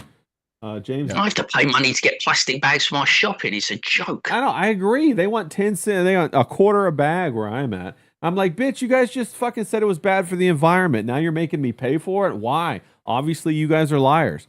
Those AI data centers are gonna consume all the natural resources, take up all the water, all the electricity. That one AI data center in Utah is going to use 4 times the amount of electricity in a year than the entirety of Utah. And here they want you to have energy saving devices. John, that's crazy. Yeah, they want you to have these LED light bulbs that fucking hate LED light bulbs. That fucking what's it called? They cycle about 60 times per second. Yeah. They have blue light. They cycle at a specific frequency. You can't see it with the naked eye. Right. But I've actually gone with my camera and with the slow motion on my phone. Yeah, you can see it. And you could see it. You could see it. It's like it's like ticking in and out and in and out and in and out. And it's not good for you. Well, and who knows what that does to your eyes over long-term exposure. And go. Well, it's what it does to your brain. Yeah, to your brain, to everything, right? It's all fucked up. Let's see here. I'm reading through the chat real quick, see if I got anything. Hobo Chili says he's gonna go vote. What I want IDI admin on the ballot. I wonder if Robert Maccabee is doing right now. Mugabe. I wonder what Robert Mugabe's doing right now. I think he was an African guy, right? Zimbabwe, money Mugabe. Yeah. Zimbabwe. That's right. He says he wants Idi Amin on the ballot. Idi Amin. Yeah. I mean, right. He's bringing back all the old favourites, isn't he? Mugabe, Idi Amin. Well, if it's last Idi king Amin, of Scotland. Are we talking like what's the guy with the weird eye? Yeah. You know who I'm talking about, right? The black actor. Uncle Ruckus. I know who that is. Forrest Whitaker. Forrest Whitaker. Are we talking Forrest Whitaker? Or are we talking the Tupac outlaw? Yeah, 100%. That went by Idi Amin. Yeah. Also, Mr. Jiki says, fuck LEDs. When they came out, they said 30-year lifespan. Now it's down to 18, then 12. It has to be 7. It's just like the safe and effective. I've never had one last more than 5 years. Right, exactly. It's just like the safe and effective. Everything they say is a fucking lie to sell you on it. And then once they sold you on it, you're fucked because you can't get out of it. That's 100%. Yeah, there's actually a company that makes incandescent bulbs again. Like, it's a craft company now. They're more expensive. Yeah. But if you want to, they're coming back. Well, also you can also get a heat light too. Those are incandescent, but they do make it hot. Shout out to King Yeti in the chat. Good to see you, bro. He says Hobo is a historical reference machine. 100%. Let's go with that. Kelly Cat says Yeti. Idi Amin was a real heart stealer, wasn't he? Yeah, he is a real heart. Yeah, 100%. Curly says if you're rich, you can get that. Hi-oh. Hobo Chili says that's right. Did you ever see that Forrest Whitaker film, just going off on a tangent, called Ghost Dog Way of the Killer? That was such a good film. Ghost Dog Way of the Samurai, I think it was called. That was so fucking good. I think I've seen just about all his movies. His movies are good. He's a great actor. He just got that Uncle Ruckus eye, bro. He was a black samurai. And he was just like reading the rules of the samurai, and he was like killing like the Italian mob. It was such a good fucking movie. I didn't see it. It was kind of a joke to me. I had a buddy who was kind of a hood rat, and he would always joke that the ghetto samurai sword, he would always carry it too. It was a sock with a rock in it. Sock with a rock. What is that? That's that Full Metal Jacket action right there, bro. He would call it the ghetto samurai sword. Yeah. So when I saw that movie was coming out, I was like, oh fuck. Damn. Hold on. Let me fix that audio. It just dropped out real quick. Sock with the rock on it. That's the funny. I've never heard that one before. It's a ghetto samurai sword. The hood sword. That's funny. Okay, hold on. Okay, I think you're back now, John. All right. Yeah, you're back. Cool. All right. James, anything before we switch gears to talk about Oh Brother Where Art Thou real quick? You got anything on that topic before we jump out of there? No, it was all good. We wrapped it up in a nice, neat little bow, didn't we? Yeah, nice, neat little bowl. Pay attention. John went people. full Scarlet on me. Yeah, John started. Bro, what's going on with Scarlett? I saw Mersh was covering her a lot recently, and I hear she's trying to go down to Mexico. Did you hear about that, James? That's crazy. God. Yeah. Oh, not to get back with Ralph again, because the thing is, every time she opens her mouth now, it's just Ralph, isn't it? It's Ralph Burbage, it's Ralph Talk, it's Ralph Thoughts. You know what I mean? Or Mersh. She can't keep Mersh's mouth out. She do be out loving of her Mersh. mouth either. Yeah, she do be loving Mersh. Yeah, it's like, yeah, but that's the thing, isn't it? She's talked about Mersh quite a lot. I think she secretly fancies him. You know what I mean? She totally does. The thing I want to know about is what is that mystery that she did to make Ralph not like her anymore? That Gabe Hoffman knows about and he alluded to. It's like the blind item for Ralph. What are your thoughts, James? I have no idea. I honestly don't know. It could all be bullshit. It could be Kiwi Farm shit. Who the fuck knows? But the thing that's really irritated me this week is like smelly pussy. You know what I'm saying? Fucking fishy fanny. So I'm listening to Nightwave, right? I'm tucked up in bed, and then we get the old, she's got a fishy fanny. Yeah. You know, as he does in his voice. Yeah. And then we find out that Karmic is a 40-year-old man that doesn't know how to satisfy a woman, doesn't know anything about sex. It's like he's a fucking man baby or something. Yeah. That was just totally embarrassing to me. How is that getting brought up online? It's just so embarrassing. It's like cringe watching it. You know what I'm saying? How old is Karmic? He's like 40-something. He's like 50, isn't he? He's older than me, isn't he? I don't know. How is he? He's a 50-year-old virgin, more or isn't he? less? Yeah, he's like the 50-year-old And he's that version. fucking dumb. Yeah, shout out to Carrie Like to be- C. I don't know how to have sex. You know, fucking hell, we learned in our teens. Fucking hell, gotta mate. admit, 15, 14, whatever. He's got a great voice. He has a fantastic voice. Shout out to Carrie C. She finally found her phone. She's jumping on stream. Good to see you, Carrie. But no. Mersh does a great one, doesn't he? Like he does a great Jesse Ventura. I'm not sure now what is better. Is peak Mersh Jesse Ventura or is peak Mersh Karmic? His Karmic, I can't make my mind up. is better. I love his Karmic, bro. I feel like Karmic is Roddy Piper. Yeah. But he tried to make his voice gravelly like Mersh. Yeah. I feel like Karmic's like a pirate, bro. Roddy Piper, if he was a pirate. I don't know. Here's my question, though. Like, bro, we all know pussy's got a little bit of a smell to it, don't we? I mean, we're not going to joke around. Is he just unaware that it smells, or does he think, or did it really smell like fish, James? What do you think? Did he do the full Junior Soprano, though? Did he go south of the border down Mexico way? Yes, I think he is did. that how he found out that it was a bit whiffy? That's what he said. Oh, I don't like doing this. I don't like looking. Or did he pull his dick out and realise it stank? You know what I'm saying? He's like, let me smell my penis. Oh, that smells like pussy. That smells like pussy. I don't like that. And but imagine it, right? You got Karmic going that she's got a whiffy fanny, and then she comes back and says that fucking Karmic doesn't know his arsehole from his elbow in the bedroom. He doesn't know how to do sex. I got to admit, right? I'm going full Ricada here, you know. I would have loved to have been the fly on the wall to see what was going on there. Because could you imagine it? It's like fucking who was on top? You know, I got to imagine that Felicia was on top. Yeah. And he's like a real fit blonde bird that just lies back and thinks of England or America, and he's no good in the bedroom. He's like, I gotta get a drink of water to get my throat ready to do Karmic. He's like, oh yes, Felicia, that's nice, Felicia. Oh, I like that. Oh yes, Felicia. Totally unresponsive. He's like an ironing board. You know what I mean? He's just lying there, like all bright-eyed, like, is this how sex is supposed to be? I'm gonna call and talk to my mom about it later, bro. That was so fucking weird, man. It's so weird. The whole Karmic. He's so comfortable talking about that, though. I make the jokes, I do the bants like the free finger thing, yeah. But it's just like normal sex talk with the lads, but we're doing it on stream. But he talks about himself being an inadequate. Yeah. You know what I mean? Yeah. It's like you're making yourself seem like a 40, 50-year-old virgin. You're inadequate. You can't satisfy a woman. And then your response is to say she looks like she's got a smelly fanny. I'm not gonna lie. Smelly Yeah, no, fanny. I agree with Marsh on that. I agree with Yeah, I Marsh. never got right. I never got right. He lives in the same area as Scarlett, right?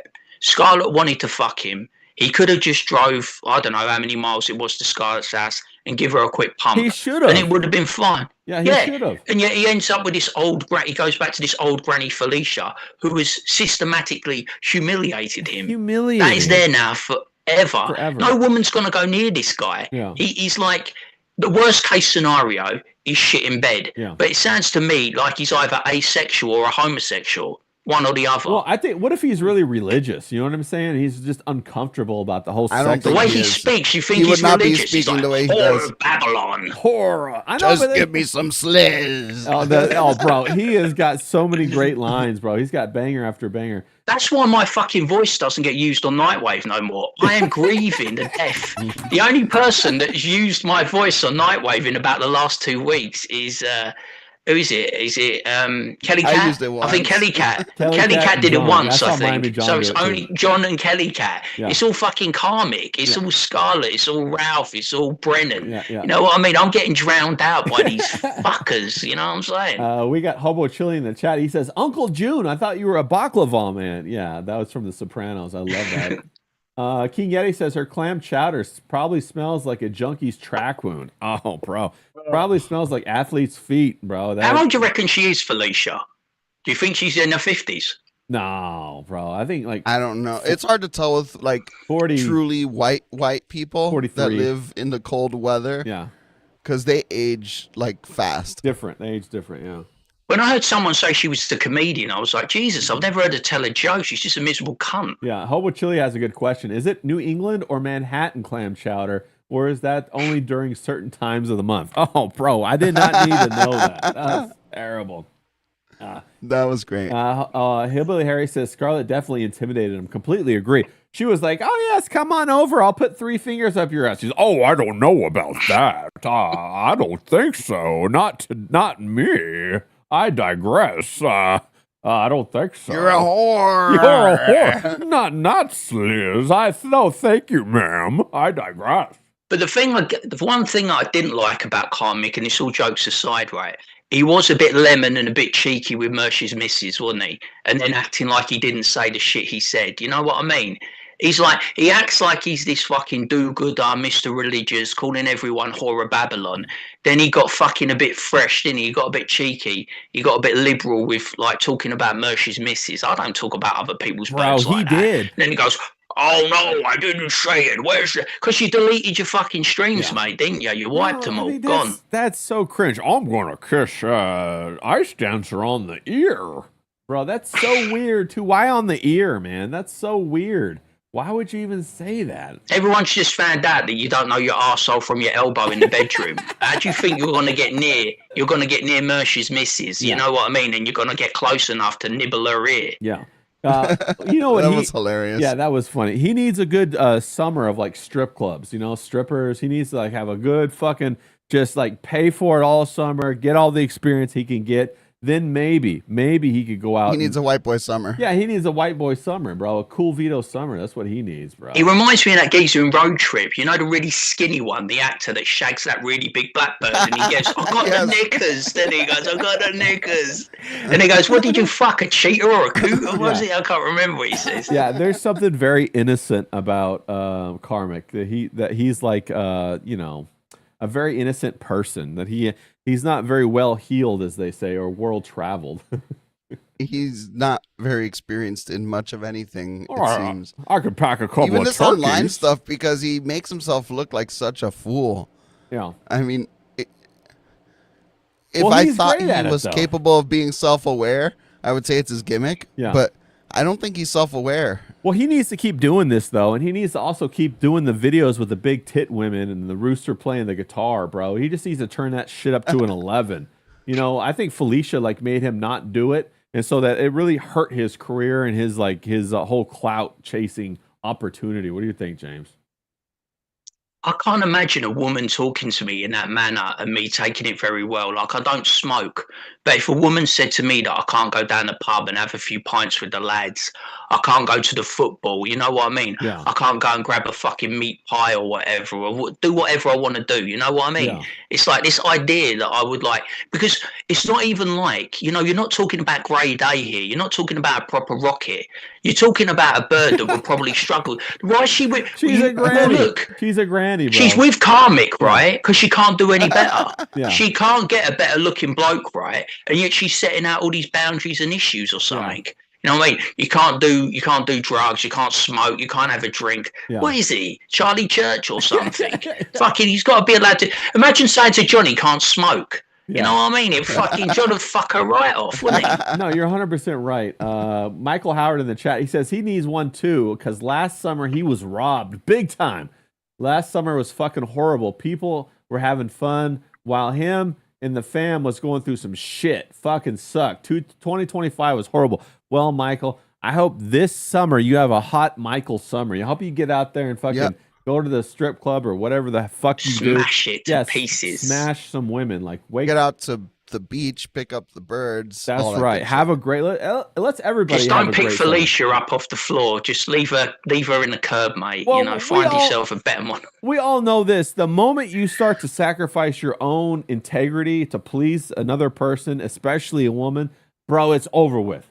Right, James? It's fucking over with. Well, he wasn't even married. Can you think about this? He wasn't married. He doesn't have children. And it's like that sometimes. I told you the story about a few of my friends, how we diverged our paths in life because they got married. And then once you get married, sometimes your wife starts to shape you. She starts to change you. It's like, now you're mine. So you won't go down the pub no more. There'll be no football on the Saturdays. The drinking, you can cut that out. You'll be home at a certain time after work. We got to go to my mum's house. We'll cut your family off. You know what I mean? That's how some women start. Once they've got you in their web, they control you. And I think that's what Felicia was doing with Karmic. Yeah. Because to me, Karmic is like, anymore. he's a, yeah. What was that, John? And then they don't want you anymore because now you're not the guy that they had initially were attracted to. It's because you bent the knee. Like a fucking simp. Yeah. And she doesn't view you as a man anymore. Yeah, you were this wild stallion that she just broke, and now she wants to put you out to pasture. Yep. Yeah. Fuck that. Yeah, fuck that. I agree with Michael Howard. This summer is time to go out and have a fucking party. Oh, yes, let's go out. Mersh, I'm going to kiss your girlfriend on the ear. Well, no, bro, you had Scarlett right there. You had a sure thing. I mean, I'm pretty sure she would have done butt stuff. Isn't that her thing? That made me realize, right? That made me realize that he is very much born of an online personality. Yeah. You know, he doesn't have a real world personality like you, me, or John. He's very much made online, and he acts like someone who's made online because that's not something you would say to anyone. That's right. You know, he's in this war, isn't he? He's in this like Dabbleverse war and super chat war, and he sees Mersh as his adversary. And the first thing people like that do, they start talking about your family. Yeah. They start doing the fucking with your money. They start talking about your mum, or they start talking about your girlfriend and your wife. And people like us that are not really born of the online culture, just find ourselves online, would never do that. No. I like Mersh. I've got utmost respect for him, but I wouldn't even do that to someone I don't fucking like. Yeah, exactly. You know what I mean? It's just weird. I wouldn't start talking about your wife, your girlfriend, your kids, your family. Right. It's beneath me. It's disgusting. Well, also the waffle. You know, I hate the waffle. Like, well, I think Mersh is a good guy. Oh, fuck Mersh. Oh, fuck that guy. You know, bro, Mersh has always been Jekyll and Hyde. He doesn't know how to handle his alcohol. That's what I'm saying. And it's a Jekyll and Hyde thing. It's so weird, bro. Just like fucking, if somebody treats you good, you treat them good. Mersh has always treated him good. The crazy thing is, Mersh tried to help him. That's what I'm saying. In the beginning. That's what oh no, Felicia, she's my queen. It's like, bro, no, get the fuck out of here, bro. He sold everyone out for a bird that's got a fishy fanny and said he was shit in bed. I mean, great, eh?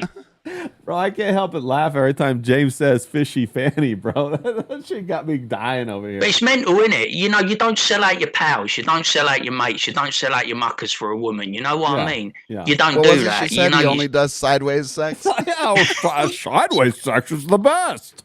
Yeah. I didn't know you could ride side saddle on a woman, bro. Jesus. That's a new one for me. Mate, no wonder Mercy's making so much money and having such a good time, mate. He's living the dream on Nightwave. This man is at peak of his powers, and the content, he doesn't even have to go looking for it. He just rocks up, and the content that is falling into that man's lap, I tell you, he's already got the clipped and Midas ready to touch go. on him. Yeah, it's already clipped and ready to go. Yeah.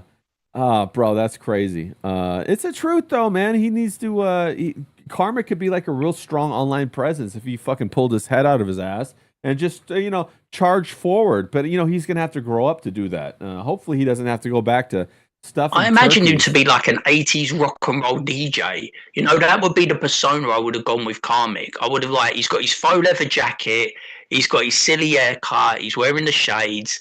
He's like a faux 80s like DJ, isn't he? He's like a fucking little rock DJ or something. I'd have gone with that persona, play into the music, But he gets all caught in the weeds. This Doubleverse shit, it just fucks with his head, doesn't it? Because he's not very well adjusted. Yeah. Well, he kind of reminds me of we were going to talk about the Oh Brother Art though. Who's that one guy that we thought you was a frog? Like that guy. Delmar. Delmar is my absolute favorite. I love Delmar because the thing that I loved about it, and this is the thing, I had an absolute odyssey to get to Oh Brother Where Art Thou. I'm telling you. What happened? Because last night, right, I was having a little chatting X with someone, won't name names. Right. I had D-Wag on the phone. I was trying to watch Oh Brother Where Art Thou, and I was also watching this bird do a watch along, right? Yeah. And the thing about it, I was saying to D-Wag, I said, the reason that our streams work really well, in my opinion, with all of us, is because in comedy, you have to have a straight man and you have to have a funny man. Yeah. Like Ray plays a really good straight man to my funny man. Yeah. Johnny's like a Swiss Army knife. He can play straight man, funny man. But when D-Wag rocks up, D-Wag's got to be the funny man, right. So I revert to the bitter straight man. You know what I mean? He's stealing my thunder. He's trying to steal my glory. Trying to steal my... And Delmar, right... George Clooney, his character Ulysses, he plays the perfect straight man. He's the smart guy. But Delmar, he's got all the one-liners, isn't he? Delmar's got it's pitch perfect. He comes out with all the one-liners, the funniest lines, the funniest bits. Like you said, we we thought you was a toad. Yeah, you was a toad. Or how about come on in, boys? The water's fine. Well, yeah. And the favourite scene, the baby face, because I love the gangster shit. So the baby face Nelson, where he goes, and George is about to be he go to the electric chair. And he goes, I think George is back on top. Yeah. So, who's your favorite character, John? I liked George Clooney's character. I resonated with his. The smart guy with a plan, but it's a bad plan. Yeah. He's got that I silver resonated tongue. with that. Yeah, he was definitely Odysseus. From Oh Brother Where Art Thou, if people don't know, is based upon the Odyssey by Homer. It's a Greek. I don't know if you call it a tragedy, mythology. The type of story it is, but it's fantastic. It's about this group of men who go out in search of fame and fortune, and they have to go through. They end up confronting all kinds of different mythology throughout the earth. They confront sirens, the sirens that are half women, half mermaids. And when they sing, you fall in love with their voice. You come near them, then they eat you up or whatever. And one of the things that Odysseus said to his men was, tie me on the mast because I want to hear their song. Apparently their song was like a drug, and it was very infatuating, and you went crazy trying to get the siren song. The siren song, yeah. Another one that was parallel was the Cyclops, John Goodman's character, which I thought was a fantastic character. John Goodman's always great in everything. John Goodman is fantastic as the when Cyclops he catches the flag, doesn't he? When he chases him down, that was he catches the flag, good. Yeah, doesn't he? That was so good. And then also you have the blind prophet in the very beginning and the end that you see. He's the oracle, the black guy on the oracle that talks about it. Odysseus is always trying to escape from Poseidon because Poseidon's the god of the ocean, and they're in the ship on the ocean. But in Oh Brother Where Art Thou, they're running from the devil. But it's very interesting that they're saved by that big flood at the end, which is kind of a nod back to Poseidon, the god of the ocean, the god of the waters. So I thought that was fascinating.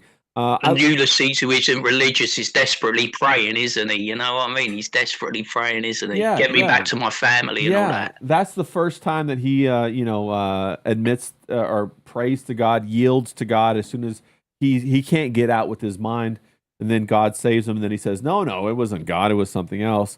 The baptism scene when they're running down and they see all these people just walking through the forest. That's a direct parallel with the Lotus Eaters in the Odyssey. The Lotus Eaters were this cult that ate these lotus to forget their memories so they could live in bliss. And so that was a parallel right there where you go and get baptized and all of your evil or all of your sins were wiped out. I also loved, what was that? The guy that was. I like the Dapper Dan scene. Sorry to interrupt, but where the Dapper Dan, he goes, "I'm a Dapper Dan man. I don't want this fuck. I'm a Dapper Dan man. God damn it, I'm a Dapper Dad man." Well, we don't have that was a Dapper great Dan. scene. Yeah, that was a great scene. I also love that one where they go and they film the song for the first time in the can, and they have who's that actor that was the blind guy in there? He said, "Oh yeah, them boys got them some good boys. Got to beat the competition." I love that. He's a very comedic actor. I forget he was he in News Radio as well? I forget who his name was. But that was fantastic. And then also The Politician. I love The Politician, where he had that. Well, with his trousers pulled up to his armpits, wasn't he? Yes, I love The Politician and how he said he had that son that was big. He said, "Well, it's a good thing your mama died, boy, because she would have been ashamed of you if she had lived." Bro, I thought he had a sharp tongue. John, what are your thoughts on some of your favorite scenes? Oh man, the scene where they go and record the song, was hilarious because I wasn't expecting the other guys to be able to perform. Yeah, they were fantastic. The black guy sold his soul. Yeah, I was expecting him. Yeah, what about that Johnny? He had sold his soul on the crossroads, and that was basically an allusion to American mythology, where there was actually a guy who said he had sold his soul back in the 1800s. All of the old blues musicians claim to have sold their soul on the crossroads, and he said, "Oh, I wanted to meet the devil." And, and they were like, "Oh, well, George Clooney was like, the devil. He's a red, scaly, beast-looking thing," and he's like, "Nah, he was a white man." That's a charming white man. That guy was white. It reminds me of Hank Williams Jr. Wasn't he the one that sung? It was the fiddler who sung that song, the fiddle with the devil or something like that. That's all the same kind of mythology. It was fantastic. James, what are some of your favorite scenes? I gotta say the George Babyface Nelson, where he comes up and Delmar's like, "Hey, mister, your folding money's going everywhere." That's so good. And then you don't expect it, right? But Babyface Nelson, he's like, "I don't like cows," and he just shoots this fucking cow, and then the cow runs out into the road and gets splattered. And then at the end, don't you see when they capture George Nelson, the babyface, you see the cow there as well, don't you? So it comes full circle. There's a cow there as he's about to be taken off and then go to the electric chair. And it's like, you see how he goes up and down, doesn't he? Yeah. When he gives all the money away, he's like, and then Ulysses goes, "Well, that's the thrill seeker personality. Yeah. They're very high and they go very low." You know what I mean? He's like that. And then when George Nelson, the old girl in the bank goes, "That's Babyface." "What did you say?" "What did you call me?" "My name's not Babyface. Yeah. It's George Nelson." Yeah. And I'm like, that whole thing, because I like all the gangster stuff, and I think that was really well crafted. Yeah. They managed to sew and weave everything so perfectly. It's such a good movie, and I'm a harsh critic of George Clooney. When you were doing the AI stream and I called him Gorgeous George, that's what I meant, because the only risk he ever took in his life, in my opinion, was leaving ER and the Doug Ross character behind. Yeah. And he went straight and done Dusk Till Dawn. Yeah. And to me, Dusk Till Dawn, Seth Gecko is his best performance. It's his most raw. It's his most real. It's a risk that he took. It's a movie that got him into the mainstream but could have backfired. And once he got into the mainstream, he became like this Cary Grant type, you know what I mean? He didn't really take risks. He was guy in suit. He was democratic guy, you know what I mean? He was the industry lovey. And I think you can also add Oh Brother Where Art Thou as somewhere where he took a risk and he did something. I always say if people can say they've done three things that they're really good at, then they've had like a good career. If they've done three good things in TV or three good things in film. And I think you could add Oh Brother Where Art Thou to Doug definitely. Rossi and Seth Gecko. I think those are three things that he's done good. No, I agree with you. And I think George Clooney, I think, he's a Kentucky boy. He's from Kentucky. He was couch surfing, and I think, but his aunt was Rosemary Clooney, and she was a very famous singer. And she was very famous. She sang This Old House, Mambo Italiano, and Come On My House. And she did the 1954 holiday classic, The White Christmas.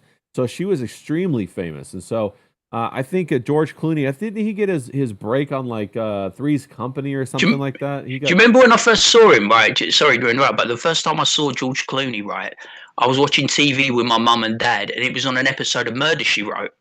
Yeah. That's the first time I ever saw George Clooney before I knew he was George Clooney. So I know it was a struggle for him, wasn't it? Yeah. It didn't come easy. He wasn't an overnight success. Yeah. Well, like you said, he took that. He was on ER. That was his first like big, huge role. Before that, he had all small bit roles, and then I think he was only on it for like one season, and he used that to springboard right into the movies. He got out of there as fast as he can, which is crazy. Kelly Cat says his father, Nick Clooney, was a big TV personality in Cincinnati, Ohio. Wow, I didn't know that. Oh, that's what it was. Kelly Cat. He was on The Facts of Life. That's what it was. George Clooney got his break on The Facts of Life, and you can still, of course, you can still go back and see that. Now, George Clooney. I have a fun story about George Clooney. When I was going to school in San Luis Obispo, he was frequently up in that area in Santa Barbara, and he was at one day I was out surfing, and my mom just so happened to be visiting, and she was standing on the pier, and I was, when you go surf, you surf for like 2 or 3 hours at a time. And George Clooney he actually walked out on the pier. It was early in the morning, and my mom had a conversation with him because she's obviously from Kentucky too. And they talked about Kentucky for about 2 hours. And shout out to Ray's mom. Yeah, and he never said who he was, but my mom knew who he was. But she didn't. She pretended like she didn't know him. She didn't put on airs. Like she just talked to him like he was the guy from Kentucky.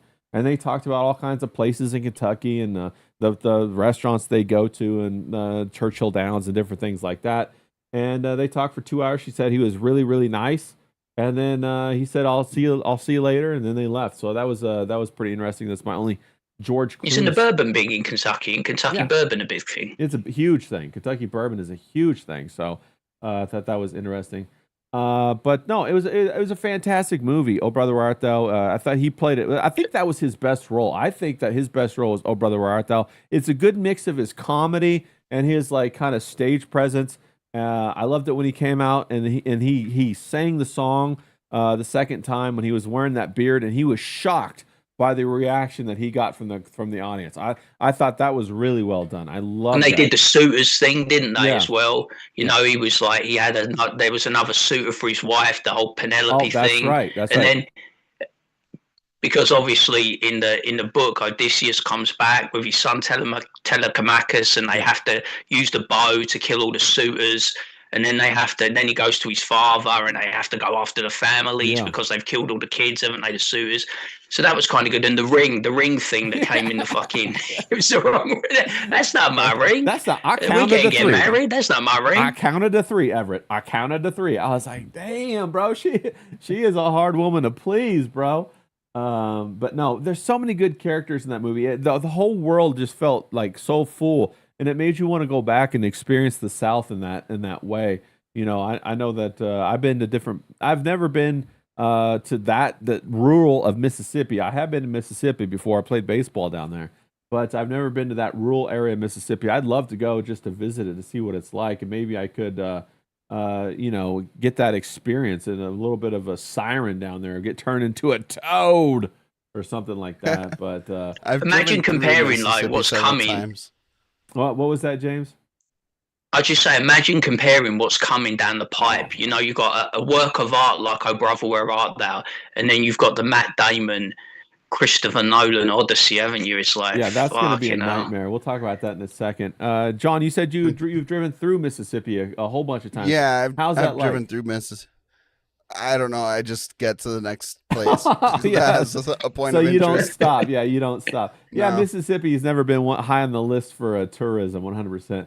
No, but You know, if they see my actual last name yeah, they'll be like, on my "Oh." license. Yeah, they'll come after you then. Yeah, they got that. So the sundowner towns is what they call them, where you got to be out of town before the sun goes down or something like that. Yeah, they still have those. Sounds about right. Yeah. No, but you're right, James. That what is the Christopher Nolan? He's got that new the Odyssey coming out where they got Matt Damon and they got some what is it the black chick? Peter Nyong'o's Yeah. playing Helena Troy, isn't she? Bro, I think. Helena Troy's always been a blue-eyed fair maiden. Now all of a sudden, you're gonna have The face that launches 1,000 ships is a bald black woman. bald black woman. I mean, I'm not saying that. Bald, ugly black woman. Okay, Let's there you be go. fair. Because there are a lot of attractive black women. I'm not saying there aren't. Yeah, no, but this one is 100%. not attractive. Yeah. And on top of that, Who's ASAP. Odysseus? Matt Damon, isn't he? Matt Damon's I think Odysseus, so. I And think, they have isn't he? ASAP Rocky is going to be in it too, right? Because they wanted somebody. He said, "I wanted a rapper Yeah, he's in it. who's a poet." And then everybody's trying to figure I out. want to know who Achilles is going to That's be what because I've everybody's- always had a great love for Achilles. That's what everybody's So- trying to figure out. Everybody said it'd be great if Brad Pitt could come back and reprise his role as Achilles, like he did in that the movie Troy. Because it's going to be in the Achilles in the afterlife, isn't Yeah. it? It's not Achilles. It's not Troy. But which It's not the role Trojan is War. the what's her name playing? Emma Elliot Page. Emma Page, yeah, that's who I was going to say. Everybody's saying that she's going to be Achilles. Who do you think she's going to play? A siren, perhaps? What do you think, John? No, I mean I've seen her in armor. I know. I'm not doubting you. I'm saying she's probably going to be Achilles. This is going to be like Walmart great value fucking Odyssey right here. That's going to It's look. gonna be the stupidest shit ever. It's going to look horrible, bro. I hope it. Christopher Nolan has good instincts, though, doesn't he? He's not a shoddy filmmaker. He knows how to make a good movie. So I don't know why he's deliberately going out the way to A, be antagonistic, or B, to fuck himself. You know what I mean? It seems so stupid to me. This should be a straight up and down casting. You know what I mean? Well, he's trying to. In order to win the Best Picture award, you have to have like a whole bunch of DEI checkboxes. An alphabet person. Yeah. You have to have prominent black people in the roles. So if you're doing like an old English movie, you better put some black people and gay people in it. Yeah, bro, it's destroyed Hollywood. Hollywood's fucking toast. We got Kelly Cat up in the chat. She says that she lives. Let's see, where to go? A mile and a half from Buffalo Trace and 15 minutes away from Woodford Distillery. So she's all about the bourbon over there. Let's fucking go. I know it. All about the drinking, mate. Yeah, Double shots I'll be doing, mate. I know what Kelly's going to be giving out for Christmas. She's going to be giving out little bourbon bottles. That's going to be her little Christmas gifts. Let's go. But no, you're 100% right, John. It's going to be a fucking nightmare. I hope this breaks the back of Hollywood. I hope this breaks the back of the epic. I'm tired of this shit, bro. Yeah. Like epics are usually some of my favorites, like the Lord of the Rings movies, the Braveheart. I'll go back to even Gladiator. like Ben-Hur, or even go back to the Ten Commandments. Those are all tremendous works of art. Braveheart was a terrible movie of anti-English propaganda. Disgusting movie. Hey, don't you besmirch the good name of Mel Gibson, all right? It's Saint Mel in these here parts. It's Saint That's Mel right. Gibson. That's right. But go watch Ben-Hur. Ben-Hur still holds up to this day. Ben-Hur is a fantastic movie. Then you even got Spartacus. Yeah, and if you're a homosexual, go watch 300 with Gerard Butler. I do have that movie on my That shelf. was okay. That was all right. Also, the old Spartacus is fantastic. With what's his name in it? Douglas. Kirk Douglas is in it. And you got the big old the cleft chin, bro. I love that. Even though when you kind of watch it back nowadays, you kind of have to be like, oh, bro, that's a little bit rough. Why is he wearing his underwear? Like, what's going on with that? You know what I mean? And Did you guys ever see the movie Shoot 'Em Up? Yeah, with I saw Shoot 'Em Up.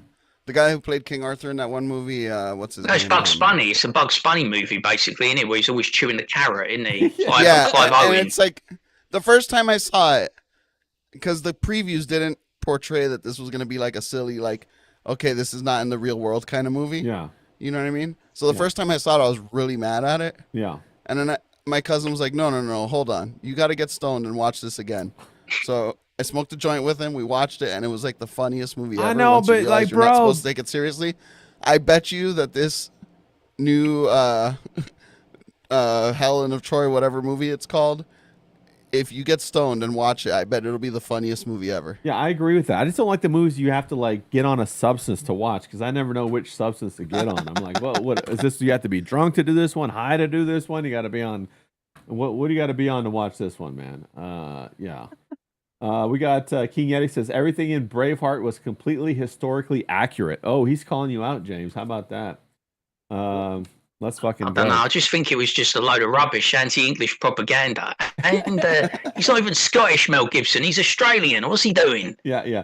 Well, you know, Mel Gibson's a funny one in his own right. For you know, I was watching some things about how he became famous, and he basically became world famous and didn't have to climb the ladder because he came straight out of Australia, and that Mad Max at that time was such a big hit that he didn't have to like fucking, you know, climb the ladder or like, you know, jump through any of the hoops or like, you know, get fucked in the ass and all that kind of stuff. Didn't he invent his own super Catholic church, didn't he? He said the Catholic Church wasn't strict enough. And he invented like his own super strict version of Catholicism. Yeah, he even had like a Catholic chapel on his property. He had one put on his property, which is crazy. I think he flagellates as well, doesn't he? Yeah. Hobo Chili Recipes says, technically Mel Gibson is American. He was born in New York but moved to Australia. That's true. His dad's family moved him down to Australia when they were kids, him and his whole family. But I do admire that he doesn't give two fucks. You know what I mean? Yeah. You know what I mean? He'll call a spade, he'll give a woman a slap. He just don't give a shit. He does anything. Okay, you know what? Here's what I love about Mel Gibson. Mel Gibson is so controversial, and yet he produces so much at the box office that Hollywood cannot resist him. They're seduced by his box office receipts. Everybody knows The Passion of the Christ 2 is probably going to be the first movie ever to do like $2 billion. And they are salivating at this movie, even though they hate Mel Gibson's guts, bro. I love money more. Yeah, that's what's crazy. He's gotten so big that he doesn't have to go to a studio and say, hey, I want to make this movie. He just makes it because he has the money. Yeah. And the power and the pull to do it. Do you know what movie I wish he'd make? Do you know the one movie I wish he'd make? Lethal Weapon 6. Old Man Mad Max. Oh, yeah. Old Man Mad Max. That'd be pretty good, yeah. I would like to see him and like Tom Hardy do a movie together, Mad Max movie. That would be good. That would be very interesting. I would love that. I thought you think that'd be a clash of egos, like, wouldn't it? You know, I think that might actually come to blood on the dance floor. Because Tom Hardy does have a reputation of like film it, hitting people first, asking questions later. Yeah, film that shit. King Yeti says they already have that, James. It's called Orthodox. So maybe Mel Gibson is Orthodox Catholic. I'm not sure. It's possibly.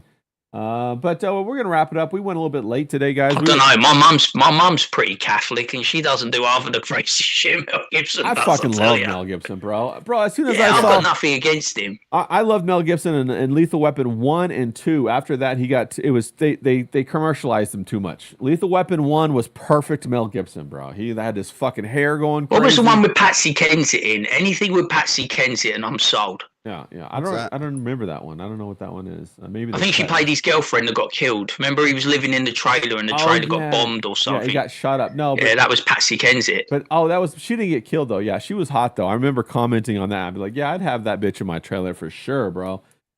She ended up marrying Liam Gallagher, didn't she, of Oasis? Well, that was a different time back then. You could have a trailer on the ocean, and it didn't cost you anything. Think about that. Rockford Files, he had a trailer right on the ocean. You know, Lethal Weapon 1 or 2. Mel Gibson had that trailer right on the ocean. Where else can you do that? I mean, that's crazy, bro. Fucking crazy.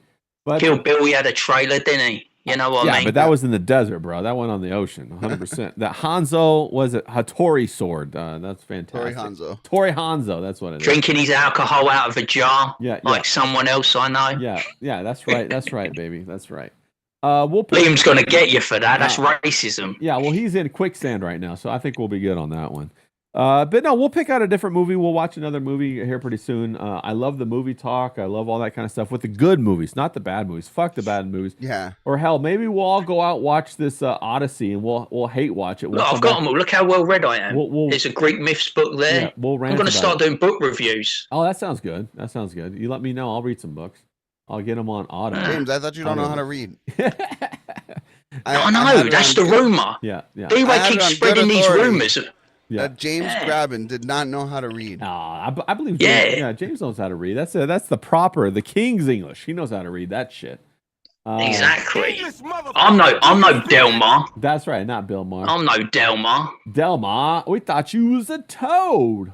All right, John, we're going to wrap it up here. What are your final thoughts on what we covered today? And where can people find you after that? You know, we're fucked.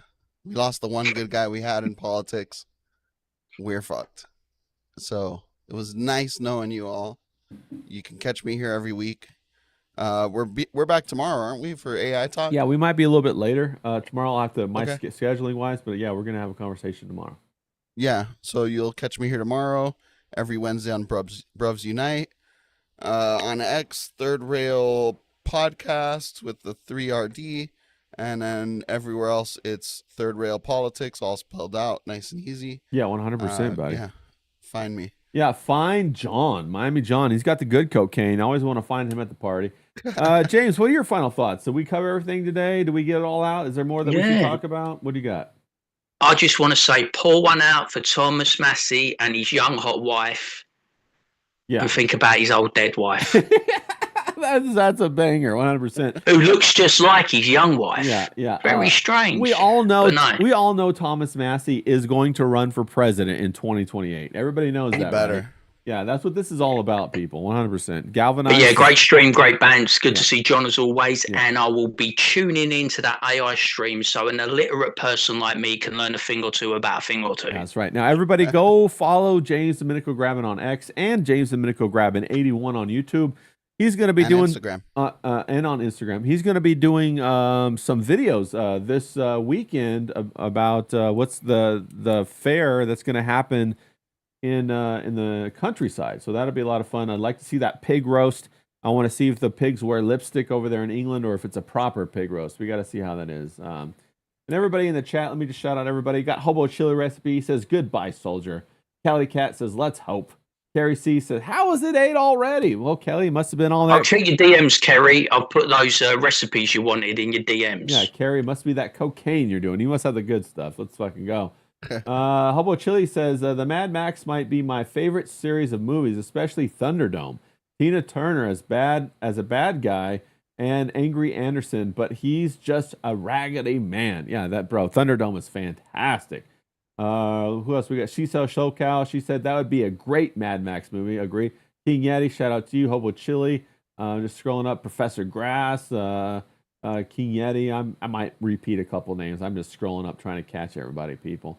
Everybody, I hope you have a great hump day today. Go get your hump on. If you haven't gotten your hump on, go squeeze the people that you love. Go drink a glass of bourbon. Maybe Kelly Cat sends you a glass of bourbon or something. And have a good rest of your day. Until we meet again, happy trails for you. Thanks for coming by with the Bruvs. Let's unite. Let's fucking go.